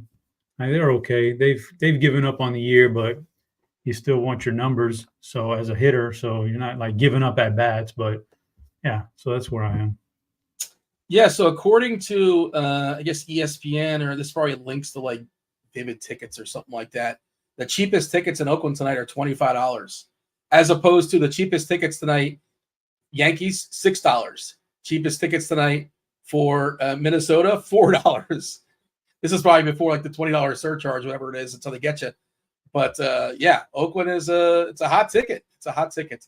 But cheapest ticket in LA, San Diego, $54. Got to pay for that one. Important game and a big rivalry, of course. Okay. I see you're having fun there in the chat as well, Chop, reminiscing about Porky's back in the day. There you go. Yeah, we didn't have was it Cinemax, HBO? We didn't grow up with that, but I imagine that's where it would be best to find things of that sort. All right, last game on the board here, Chop. Again, crunch time coming in 5-10 minutes or so. We may have time for questions. We certainly have time for the knockers. We certainly have time for the BBP suggestion of the day. But the last game here is San Diego taking on the Dodgers. 2 really good pitchers, 2 good offenses. 7.5 total. Meaningful game. San Diego desperate to get this win. They do. They're within 1 as far as winning the NL West. If they lose, they basically lose it. Yeah. Dodgers are favorite here, minus 135. Where do we have LA and San Diego? Yeah, it's not Cinemax, Dean. It's Skinemax. That's what we used to watch. But you ever I don't know if you maybe not, Dean. Maybe I'm just spitballing for no reason. You ever go to the Blockbuster when you were a kid with your parents and try to sneak that R-rated movie in the middle of some other movie, so maybe they wouldn't catch it at checkout or anything like that. Did Blockbuster have that? I know like the mom and pop shop had like the hole in the room, like the beads you sort of walk through. Oh, come on, you're back in the back corner. You're in the back corner. I know it existed. I never had the rite of passage. I never made it in there. But I don't think Blockbuster had one of those. But yeah, I think Blockbuster had that. I think there were some of the mom and pop shops. Yeah, man. Hollywood Video. I don't think they had it. Yeah. So I don't know. I can only imagine what's beyond the beads. So I'm going to put LA in tier 4. Dylan Cease is good. I don't know if I want to stack. Maybe he has an off night. It's a powerful lineup. That's the only thing that gives me hope for them doing anything. So they're at tier 4. San Diego at tier 3 because Flaherty is more prone to blowups, and this is a pretty solid lineup. Yeah, they're talking about one Blockbuster being left. There was a documentary on Netflix. I think the last Blockbuster was in Portland, or maybe it was somewhere in Oregon. I'm not sure if it's still standing or not. There was one in Alaska. One of the last ones was in Alaska. But yeah, I hear people reminisce about that. And I know you're a big Redbox guy too. I'm not sure if you still are a big Redbox guy. But like, with the push of a button, I can get like 10,000 movies. If you're telling me in a vacuum, that sounds great, Dean. But if you're telling me to go back to the Blockbuster days and the Redbox day, or the Blockbuster days, and we can change it all, and that the thing is, I would have to change everything, meaning the iPhones, the internet, all that. I would do that in a heartbeat. The whole freaking internet's freaking. Wait, the internet as a whole. The internet is destroying the social media. The internet is destroying this country. It's destroying this world, Dean. So if we could just, and you can't put it back in the bottle. If you could get a toothpaste, the horse in the barn. The internet did not exist. You'd be like a banker or something. Hoosiers. He is not referring to a glory hole. It was just an entire room. I don't know if you, but that's not what we're talking about. I would just say this. I hear your point, but like, very few things are fully good or fully bad, right? No, I agree. That's just either one or the other. You have to choose a side there, and my side would be just wait 5 years from now, Dean. Yeah, I mean, I hear you. We'll clip this and play it in 5 years. 5 years from now, when the AI gets a hold of us, then we're all in trouble. Are you even Chop? I thought this was an AI Chop. This is actually Chop. 5 years from now, I'll be out mowing my yard, or the robot will be mowing my yard. I'll be doing something else, and I'll still be on this show right here, but it won't be me. It'll be my metaverse image or some shit like that. We got to go, Dean. I see the guys piling up in the room. We got to get moving here. We got to do the BVP. Well, let's give the summary here. Give a summary here as far as the board, and then we'll knock out the BVP suggestion. They got plenty of time. They're good. They're hanging out in the bullpen. They'll come in a couple minutes. Up top in Rob and Ryan Reynolds, St. Louis, Arizona, Packers fans, just 2 teams, Colorado and Minnesota. Jerry Jones is most popular tier, right in the middle, on the fence. Yankees, Baltimore, Boston, Toronto, Texas, LA, San Diego. Hanging out with Bob Nutting is the Angels, the White Sox, the Marlins, the A's, and all the way at the bottom. We should have stuck the A's with John Fisher. Whatever, mistakes. John Fisher has the Giants. Chop, give the people the BVP suggestion of the day and the knockers. Go for it. BVP suggestion. So technically, Dean, I probably shouldn't suggest anybody today because on this slate of games, it wasn't very good picks, very good picking. But I'm going to show some respect for a living legend in the game of baseball, Dean, and I'm gonna roll Charlie Blackmon as the BVP suggestion of the day, since he's going to be retiring. He left us with a lot of good memories, and he has some decent enough. I know it's antiquated and back in the day, the BVP for him, but I'm gonna roll Charlie just out of respect. Charlie Blackmon, BVP suggestion of the day. Now, the algorithm doesn't take into effect that he's old now. It's not aware of that. That's not a part of the bells. Yes, that's why I'm telling you I probably shouldn't suggest him. The algorithm did not want him, but maybe it's the algorithm. It's a respect thing. Thing. All right, so the knockers, Dean. Okay, now this was a tough one, Dean. This was a tough one because there was some low-hanging fruit there, Dean. You know what I mean? Like we're on a slate where our tiers was a guy named Nutting. Yeah. We have a pitcher, Dick Fitz, and some Richard. knockers, Nutting, Dick Fitz, knockers. Like there's a lot going on there. Like I could take the low-hanging fruit right there on the Dick Fitz, go against Dick Fitz, you know. Smash the over, by the way, the number of times Chops. I don't know what the line was, but the over was a lock. But go ahead. You're building What's up his name. So I'm not going to go that route. I'm not going to go with Toronto players. You know, the knockers are going to be Diamondbacks. Oh, Suarez, Gurriel. I think they come out strong tonight. Right the ship, try to get into the playoffs. And I'm not going to take those top 4 or 5 guys in that order. That's a little too easy. So let's get a little bit lower in the order. All right, let's go ahead and bring in crunch time from the bullpen. We got Taylor, we got Squirrel, we have Kevin Roth. Let's go ahead and let's bring him in right now.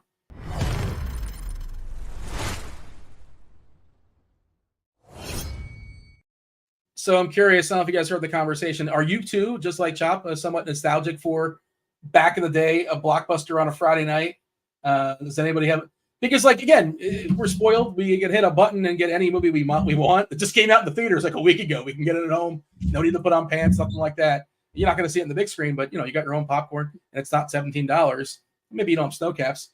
But is that a thing we used to do back in the day? Is that something we're nostalgic for? I see Roth shaking his head. Yeah, and especially now that you have kids, you realize, like, how evil the internet really is. So, yes, 100% on board with Chop. And then when you add kids to the equation, you just couldn't be more right. But again, we might bet if there was no internet, we're probably out of jobs. Does that factor in? You know, we'd still be like hanging out on the street corner. We'd be playing Manhunt and doing fun things, like living. We wouldn't know each other's existence. Dean, Like that's not a selling point, Dean. in the summertime, my dad was a shrimper. In the wintertime, he was a carpenter. I'd love to be able to have carried on that lifestyle he had. A shrimper in the summer and a carpenter in the winter. That'd be fantastic, man. This is fine. This pays the bills, but my goodness, there's more to life, Dean. There's more to life than this. Touch some grass. Yeah, man.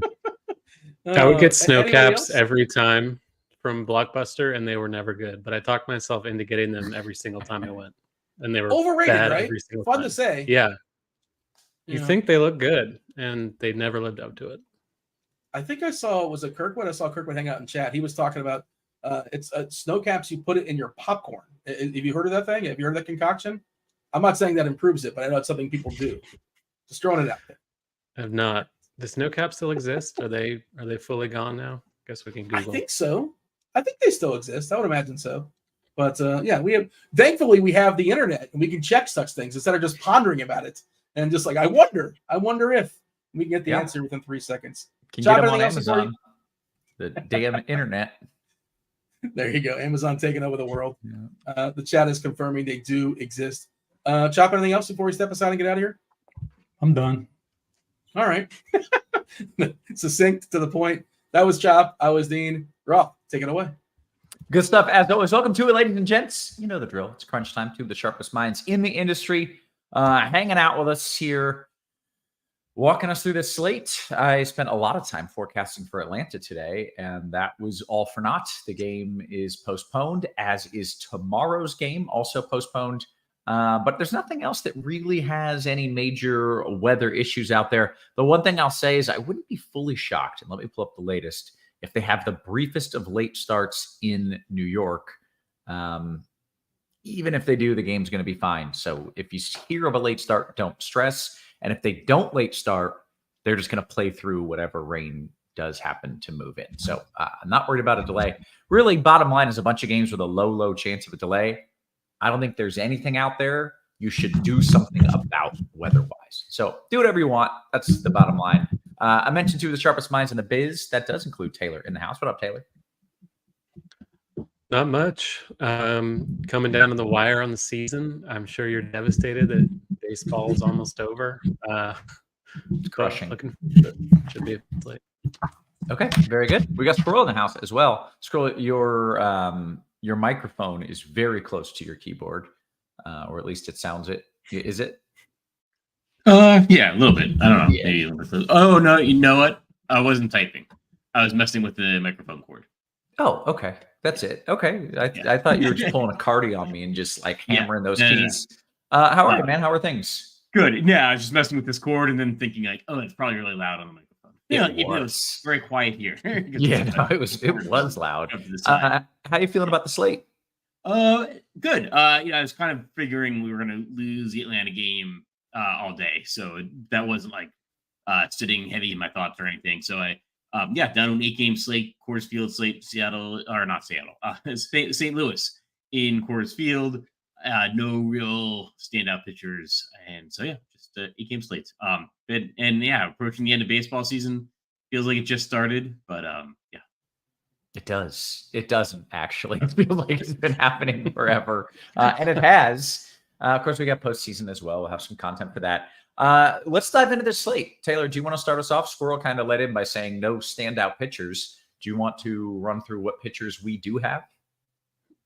Yeah, the one standout who was we previously had, he's been axed. So moving on down, I think the SP1 now is be Gallen by default against San Francisco at home. Perfectly fine spot. I think Arizona is still playing for something, so he shouldn't be limited or anything like that. 9K flat on DK. Let's see, 9.8 on FanDuel, so not too expensive. Pretty easy play if you're still playing cash.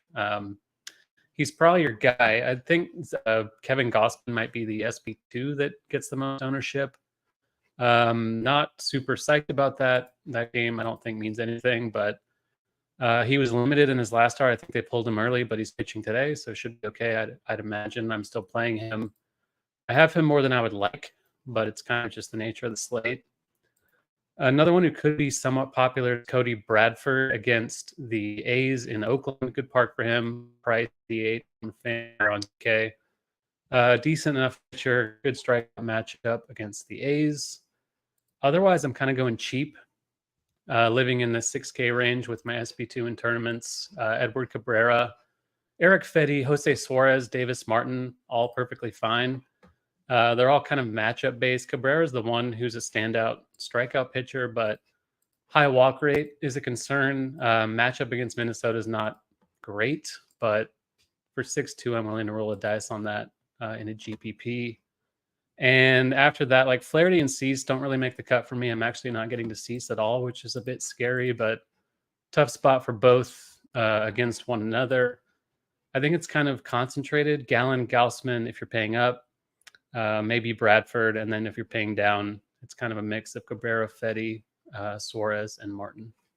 Okay, fair enough. Squirrel, why don't you walk me through what your favorites are here as you're trying to take down the tournament? Yeah, so like I said, there's no real standouts for me at pitcher. Playing probably like the most Zach Gallen, but I think most people are probably playing the most Zach Gallen. I may actually be under the field. I probably like Cody Bradford the most, like relative to the field, and then a little bit down on Kevin Gausman. I don't like the idea that he left his last start early. The game's meaningless, so I think there's some more risk there than we would potentially think of.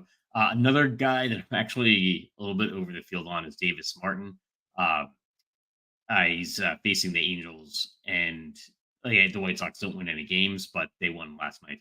I actually think they could be motivated. They're one of the few teams that actually has something to play for, trying not to lose the most games. Okay. Major League I thought history. you were saying like motivated for the 2-game win streak, but no, they just don't want to go down in history, essentially. Yeah, I mean, I don't know. It actually gives them more to play for than a lot of teams right now. So yeah, I mean, I don't know. It may not be the best thought process, but it's at least a thought process. Sure. So a little bit over the field on Davis Martin, and then I feel like the rest of the guys are really just guys. I'm just spreading out my exposure at pitcher pretty dramatically. I think there's an argument for maybe skipping over Zach Gallen if you're playing in tournaments, because I do think he'll start to see pretty high ownership. Okay, did get a couple questions on pitchers here. Let's start with Troy. I assume these are pitchers. What about Montero or Littell? Squirrel, do you have either of those guys? I don't think they're on the slate. Well, then that is irrelevant. We'll go to the next. Any of those guys. Well, yeah, I got none of them. We'll go to We Made question. What is the pitching tournament outlook on FanDuel? We didn't really dive into that. Squirrel. I don't think there's necessarily anything that different. I would say that I'm getting a little bit more Cody Bradford on FanDuel than on relative to DraftKings. So I think that's probably just a pricing thing. And I would say that like Flaherty and Cease, like I think I'm under the field on Flaherty and Cease on both FanDuel and DraftKings, but they're really expensive on them. Okay, and then last but not least, Taylor, I will let you answer this one. It was from Jim. He says, I really need a cheap pitcher because Marte is so expensive. Your favorite DK cheap pitcher? You mentioned a couple, I think. Yeah, my favorite's Cabrera. I don't feel confident in that, but it's kind of just chasing the strikeouts against the Twins. Both pitchers in the Angels-White Sox game are fine, just like both offenses are fine to stack. It's kind of a play it from all angles type of game, but if I'm picking one, I would say Cabrera. Okay, and then one more pitching question, and then we'll dive into some of the bats. Brian says, Taylor, how do you feel about Cease and Flaherty in the same lineup? It's going to be different. Like they're two of the best pitchers on the slate, so I don't think you're wrong to do it. I'm not doing it personally, but it's a fine strategy without a lot of high-end pitching to like otherwise. Okay. Fair enough. With that, let's flip it. Let's talk about the bats. Let's talk about the stacks. Squirrel, you can lead us off in that department. Yeah, so the Cardinals are in Coors Field, so they're the visiting team in Coors Field.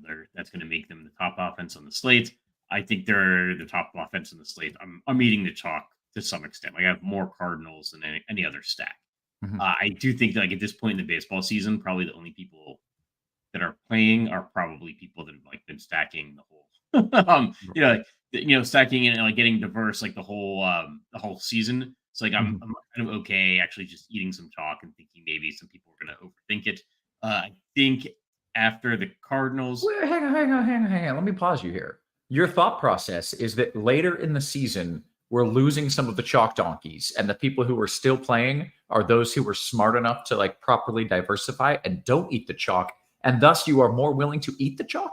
Yeah, and that's probably Galaxy braining it. But I might just be right. Like it sounds like a legitimate reasoning. I love it. Maybe I'm just being lazy. Like, I don't know. Cardinals are the best. You're just justifying laziness. Yeah. Yeah. So yeah, I mean, I'm eating some Cardinals chalk. Like, I'm not like looking to get under the field on the Cardinals.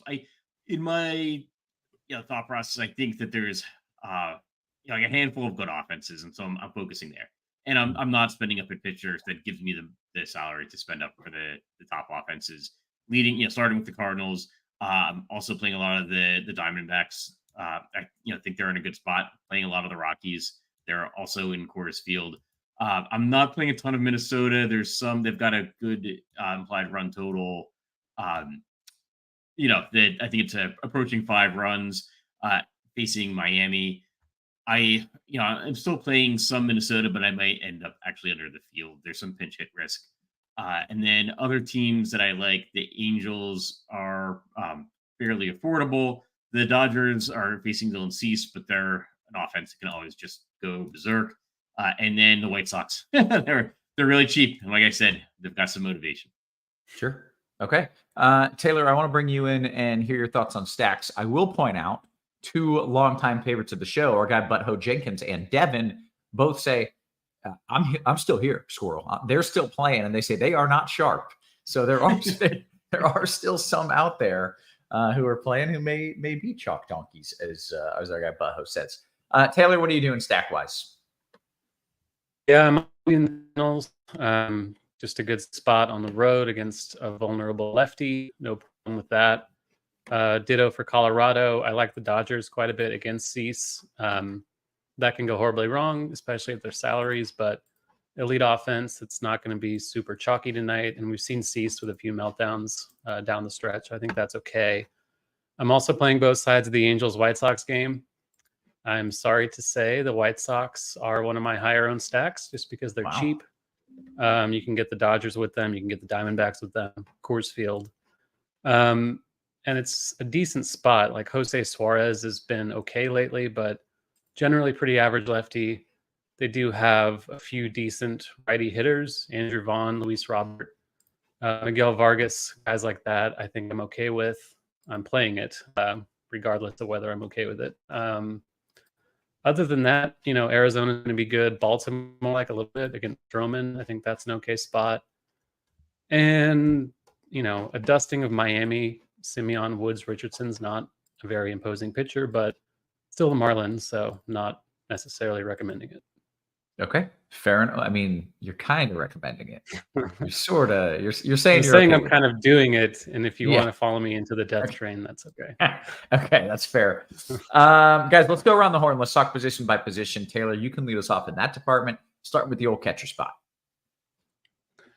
Yeah, so the Cardinals have two. Pedro Pajes, the cheap one. Ivan Herrera, the more expensive one. Looks like they're both going to be somewhat chalky. Obviously, I'm fine with both. Can't play them together on DK, but 'tis what it is. If you're paying up a little bit more, Will Smith, I like a lot against Cease for a differentiator. Another cheapie I like is Logan O'Hoppe in that Angels-White Sox game against Davis Martin. Other than that, it's kind of just in stacks. Alejandro Kirk, Connor Wong, people like that. But the Cardinals and O'Hoppe would be the headliners, and then Smith at the top. Okay.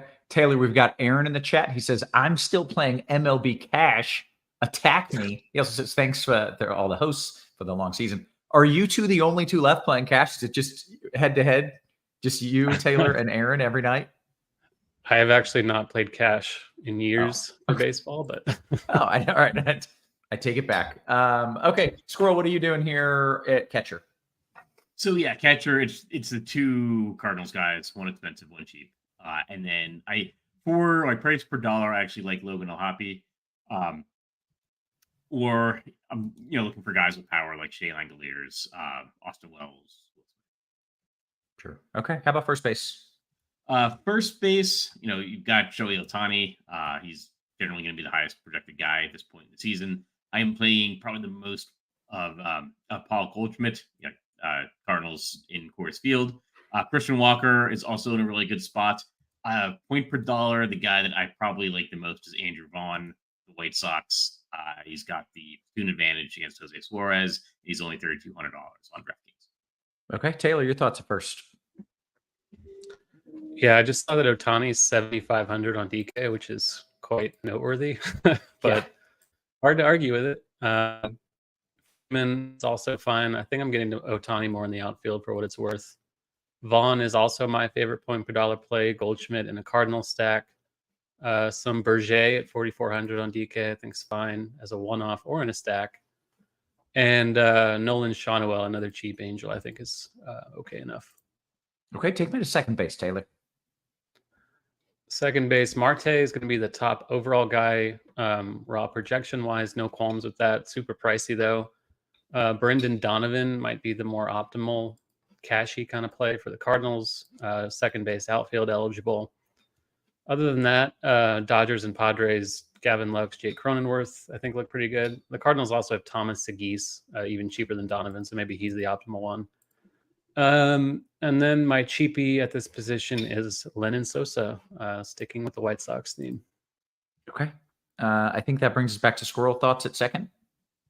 Yeah. So I think Ketel Marte is the highest projected. He's in a pretty good spot. I still have like single digit ownership. There are multiple Cardinals again. You've got Brendan Donovan and Segise. Let's see. Like point per dollar. There's Lenyon Sosa. Oh, actually, Lenyon Sosa I think is a good play. He's one of the White Sox that I think could make it 2 in a row. But also Aaron Schunk is hitting 9th for Colorado, and he's pretty cheap as well. He's 3,300, and he's got like some speed. If he gets on, he can steal bases. I believe he's got some power as well. Okay, yeah, we got Michael in the chat living that Schunk life right alongside you, so you will not be alone with the Schunk. Let's go to third base. Squirrel, what do you like there? Yeah, so I like Nolan Arenado.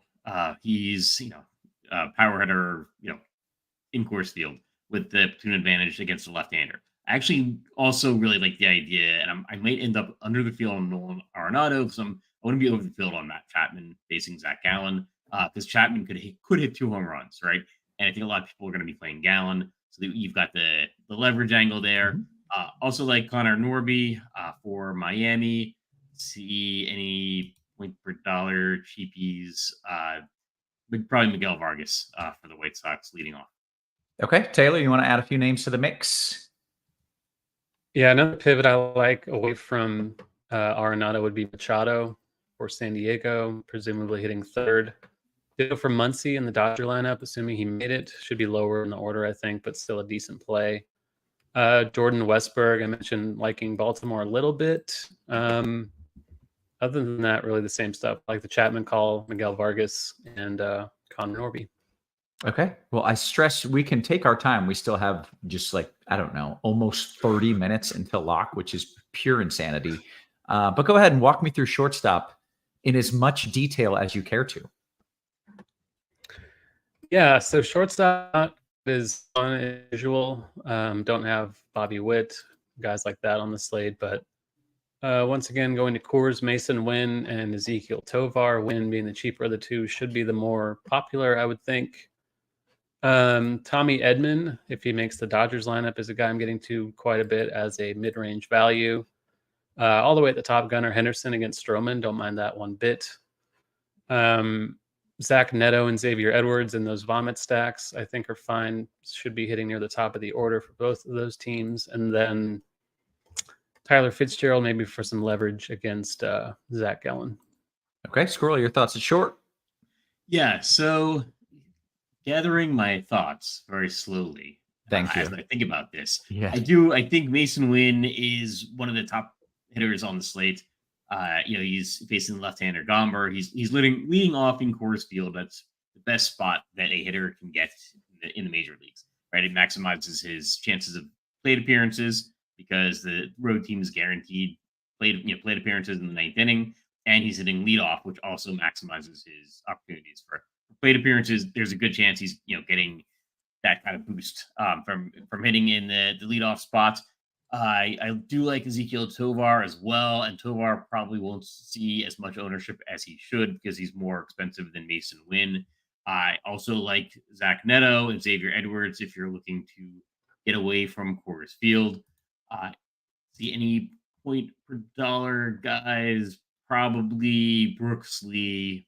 He's hitting 8th, but if you're looking for a $2,400 shortstop on DraftKings, I think Brooks Lee is probably the best one you're going to find. Okay, very good. I believe that brings us to the outfield. Squirrel. What are we doing there? We still have Shohei Ohtani and Aaron Judge. They are very expensive, but I would say they're not going to see ownership that is that high just because of their prices. They're $7,500 and $7,000 respectively. But you just wouldn't be shocked at this point in the season if either one of them hit 2 home runs, hit a home run and a stolen base, or whatever the case might be to break the slate. I think the most popular guy is probably going to be Jordan Walker. He's only 3,600. He's hitting 6th in Coors Field. But again, I'm eating some Cardinals chalk, so I don't mind it. Same thing with Brendan Donovan at 4,500. Let's see anybody else. Jock Peterson is in a pretty good spot facing San Francisco. And I also like Luis Roberts or Robert with the White Sox in a good spot. And then anyone really cheap, probably Grant McCray for San Francisco would be my GB. Okay, Taylor, your thoughts on the outfield. Close us out. Yeah, my cheapie's probably Jonathan Clase leading off for Toronto. Don't love the Jays, but fine enough value for 2,600 on DK. I like the Padres outfield a good bit. Tatis, Profar, Jackson Merrill is a bit cheaper as well against Flaherty. The Ohtani, and then the other Dodgers, of course, Betts and Teoscar Hernandez look great. Corbin Carroll, you mentioned Jock Peterson. Corbin Carroll in the same lineup obviously looks terrific. I agree on Luis Robert, Andrew Benintendi, even lefty I think is fine in a stack. And the Orioles lefties, Santander and Colton Cowser look pretty good to me too. Okay. Good stuff, guys. The people want some home run calls. They want some props. They want some bombs. I'll give you a minute to look those up. And in the meantime, we're going to pay the bills because NFL Premium, it's on sale. It's good timing. We got MLB winding down. NFL Premium is on sale. First month of NFL Premium, $15 off. You can get yourself a 6-month combo subscription, exclusive price, $469.99. Saves you $250 as opposed to doing it month by month by month. If you don't like that kind of commitment, though, you can just get 1 month of RG Combo Premium for $120. And if you want a test run, just dip your toes in the water. 3-day pass is $19.99. Check out the links in the description for more info. Got some good deals, and we most certainly have some great content over at RotoGrinders, so sign up. With that, let's do some home run calls. Taylor, I'm putting you on the spot. I want to bomb. We know Otani's hitting one. I feel it in my heart. He might hit 2, but I'm going to make you get a little more creative than that. Okay. I will oblige. I'll say Andrew Vaughn as kind of a rando. Another rando would be Sam Hilliard. And going a bit higher, I will say Berger. Very nice. Stick with the French theme here. Squirrel, was Andrew Vaughn your rando that you were about to say? Yeah. So now I'm rattled. That'll happen. Like, I don't even have to look up my home run calls. I'm so prepared. All right. So I will go. I'll start with Charlie Blackmon. Recently announced his retirement. I will continue with Matt Chapman, San Francisco. Some excellent leverage. So it's the home run leverage bomb call. And I will also go with Eugenio Suarez. Okay. I'm looking up Andrew Vaughn's home run prop, and it looks like over on FanDuel, if I'm doing this right, it is plus 470. And as both of you guys thought he could be a rando, I don't hate those odds. I don't know. I don't know anything about odds. I don't sports bet. Is plus 470 crazy, Taylor? Sounds profitable to me. There you go. There you have it. I'm giving you some bomb calls, some bets, doing everything we can. And now we're going to answer some questions. We have 20 minutes until we hit lock. If the questions dry up, I'm calling it. I'm going to do some homemade pizza here. I'll preheat the oven, get things rolling. Like I don't make the dough or anything, to be clear. You know, I buy the pre-made thing and just you're not tossing the dough around the kitchen after this. No. When I say homemade, I what is it? Bobolo? You know what I'm talking about? Like the pizza crust that you buy from the grocery store. You know what I mean? No idea. You have no idea what I'm talking about? All right. It was a part of my childhood. Maybe not. Is that on Uber Eats? Boli, right? What was it? No. Is that on Uber Eats? Because like that's the only thing I know. Taylor, I think you had it though. Boli's. That was it. Yeah. Boboli. Something like that. Boboli. Yeah. There you go. See, we got it. And look at the Taylor had it, the chat had it. All right, let's take some QQs. You can ask about dinner, you can ask about pizza plans, you can certainly ask about baseball, and that's what Jay has done. He says your favorite stack in FanDuel single entry. Squirrel, I'll give that one to you. I'm just gonna say St. Louis, but that one's a little bit obvious. So if you are looking to get off the board, if it's a pretty large contest, I don't mind the idea of San Francisco. Okay. Maybe get on top. Okay, very good. Taylor, I'm coming to you. FanDuel single entry, Stroman or Cabrera? Cabrera. Not into Stroman today. Okay. Mike says, Roth, please try pizza on pita bread. It sounds phenomenal. I want to try pizza on pita bread. I'm in on that. Joe says we can get shot for using Boboli in New York. I could see that. Yeah, I understand that. Here in Houston, it's, kind of to be expected. Pizza is not what we do. Let's see what else we've got. Butthole Jenkins says, Taylor, you interested in a little Arenado revenge narrative? Yeah, it's actually a double. I think Arenado and Gomber were traded for each other. So it's a battle of revenge there. It's a tough one. Because it's not just like you're not adding the revenge narrative, you're multiplying the revenge narrative. When it's two people like that, we're just multiplying the revenge in their hearts and in their souls. This is high level revenge narrative. They're both going yard. There's mine. I think Gomber's the pitcher that Arenado's hitting against, for the record. So then it would be tough for both to go yard. Is that what you're saying? Yeah, it would. Yeah. Okay. But I think it increases the revenge factor for Arenado. Yeah. Without a doubt. I love it. All right. Okay. Let's see. Squirrel, Gaussman or Bradford on FanDuel? I like Bradford more. I think he'll be lower owned. I think he's projecting a little worse. And I think there's some risk with Gaussman. Okay. We'll go to Flying Armbar. He says, Squirrel, does Luke Luke's get his first home run tonight for Toronto? Yes. Yeah. Hey, that made that easy. Yes, he does. Let's see. Jake says, Taylor, any love for Rooker as a little sneaky one-off? Yeah, Rooker's someone you can play every day, and Bradford might be a bit popular, so don't mind it. Okay. We'll go to Po DeGen, who says, I'm going back to jalapeno poppers sushi tonight. I'm not sure jalapeno pop. You need to explain what that is, because it doesn't sound like sushi to me. I'm going to need a little more explanation before I give that the thumbs up. Do we eat ranch with pizza? Taylor, that one's for you. Ranch with pizza? That's a yes for me. I don't know if that's an unpopular take, but I approve. Okay. I do not. Squirrel, you down with the ranch on pizza? It's not like something I would seek out, but I think it's okay. Yeah. Okay. Let's see your favorite sneaky stack. Taylor, I'll give this to you. If the Dodgers qualify as sneaky, I would say them. Otherwise, unfortunately, I will say the White Sox. Okay. I love the Dodgers call. And weirdly, I don't think the White Sox are sneaky, just based on how both of you guys love them and you've brought up their dudes at every position.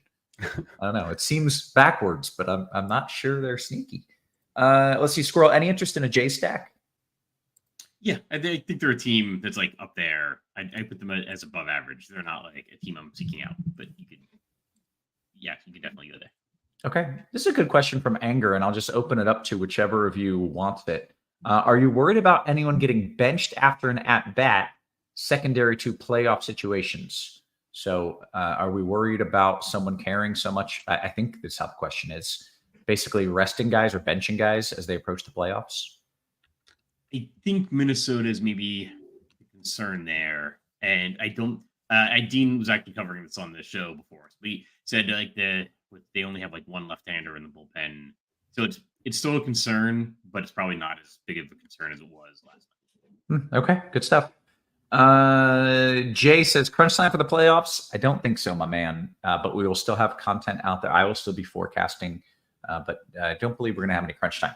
Squirrel, this one's for you. It's from Blink 182. It says, I like the lineups I can build when I pair Gallen and Suarez, but I heard a lot of hitters, the smart guys, liked against them. Is that an awful pitcher pairing, large field DK tournaments?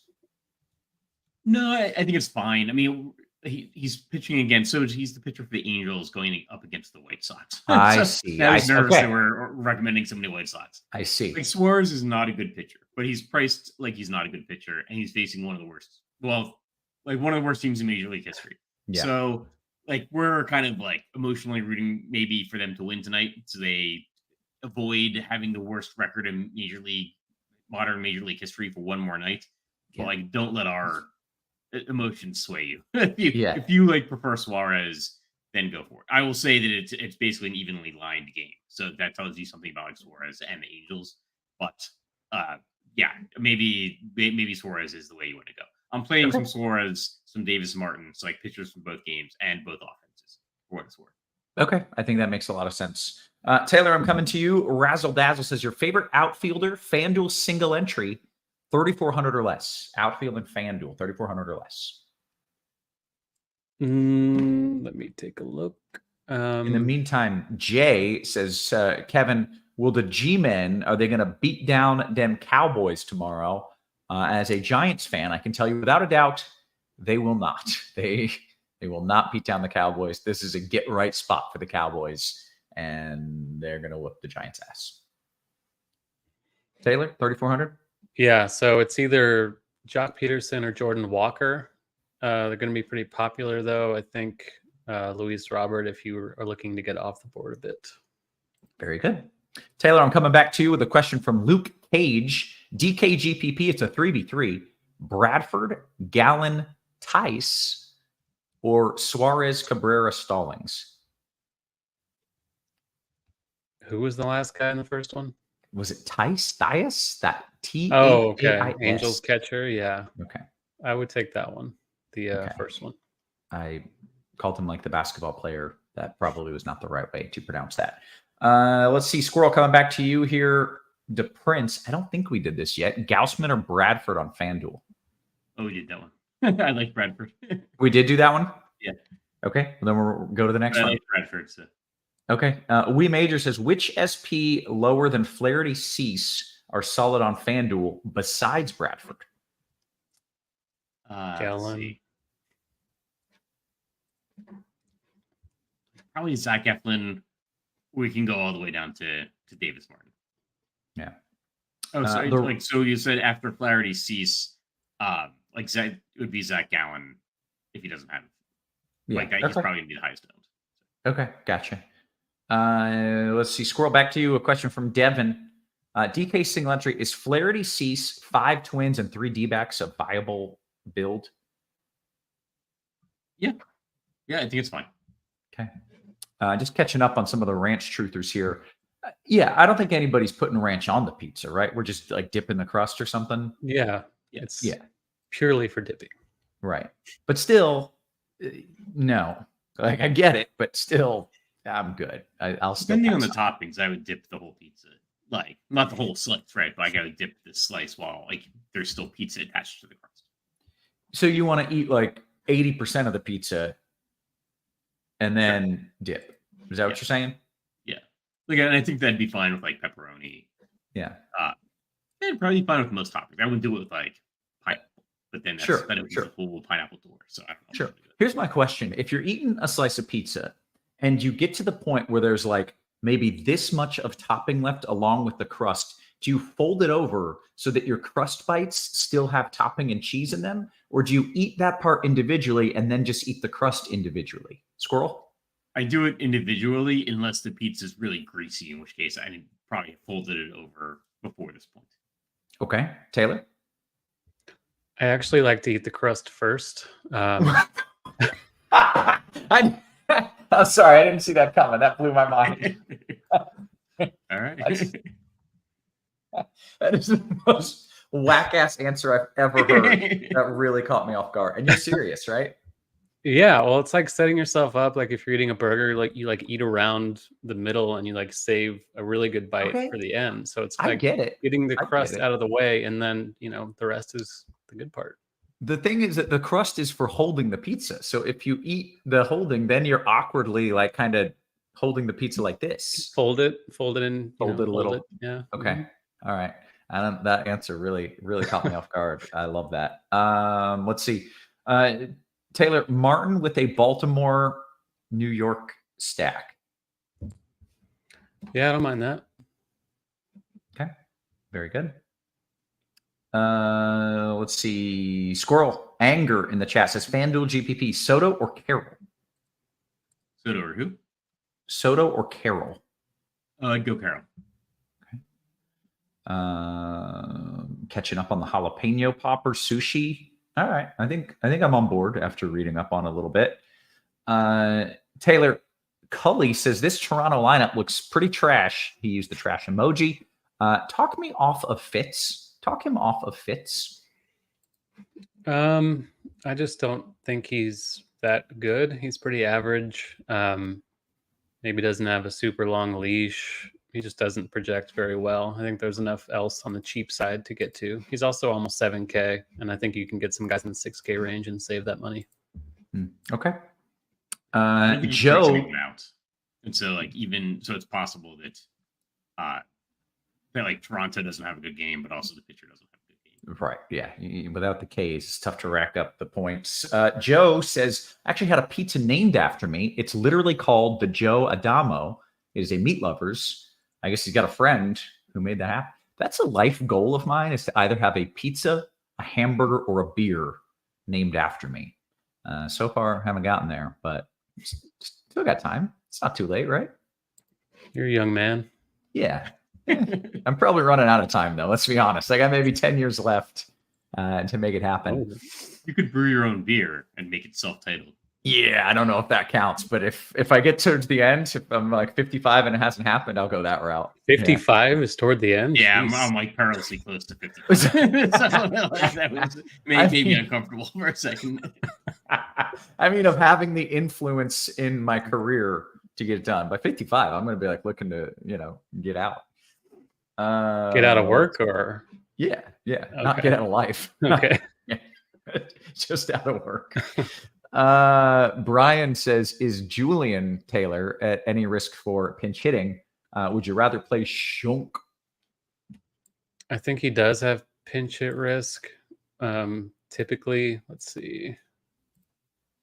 I might just try to play Shunk for the Coors. So for what it's worth, I would lean that way. Okay, very good. Roth, you should create Atlantico beer to rival my Pacificos. This is a brilliant game plan. I'm not sure how I haven't thought of that, but I approve. And to a follow-up, someone said, what's your favorite beer? It's Pacifico. It's Pacifico, and then there's like 7 lines, and then there's whatever else you hand me for free. That's basically all I drink. Luke says, hey, Squirrel, I'm a little late. What are some of your favorite cash plays on DK? You have a few guys that are just like, you should have these guys in your lineup.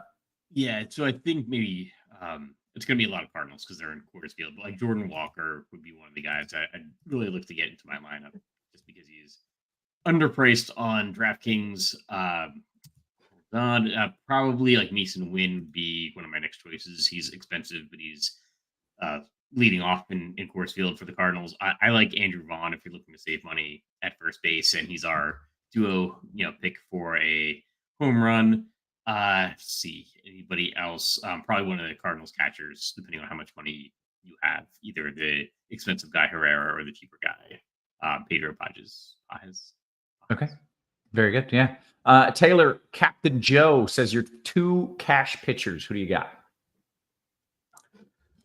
It would probably be Gallon for sure. And I guess I would say Bradford just because of the questions with Gossman, but Gossman and Bradford would be the other one. Okay. Dean says, what would be on the Kevin Roth burger? I'm glad you asked. I've thought a lot about this since I plan on having one. My 2 favorite toppings that are kind of sneaky are some sort of fried onion. It can be, I really prefer like fried onion strings to give it a little crisp and a little flavor and a little salt. And then also there's something really good about an egg, like a goopy egg on a burger as well. So some combination of that happening. Probably need some bacon in there as well. Squirrel, you nodded aggressively. You're on board. I thought you were I was nodding because I thought you were talking about pizza for a second, and I'm like fried onions, and then you're like, "Hey, oh my god!" And then you're like, "On a burger." Okay, that makes more sense. Oh, okay, yeah. On a burger. Yeah. I used to go to a place that did a peanut butter burger. They would literally have peanut butter smeared all over as a topping, and it was freaking phenomenal. So maybe I'll bring back a peanut butter burger. Taylor is not about that life in any way, shape, or form. Let's see. What do we got here? Taylor, FanDuel GPP, Rooker versus Blackman. We got about 5 minutes until lock. I think I would lean Rooker, but I like them both. Okay. Squirrel, FanDuel, single entry, Butler or Stanton?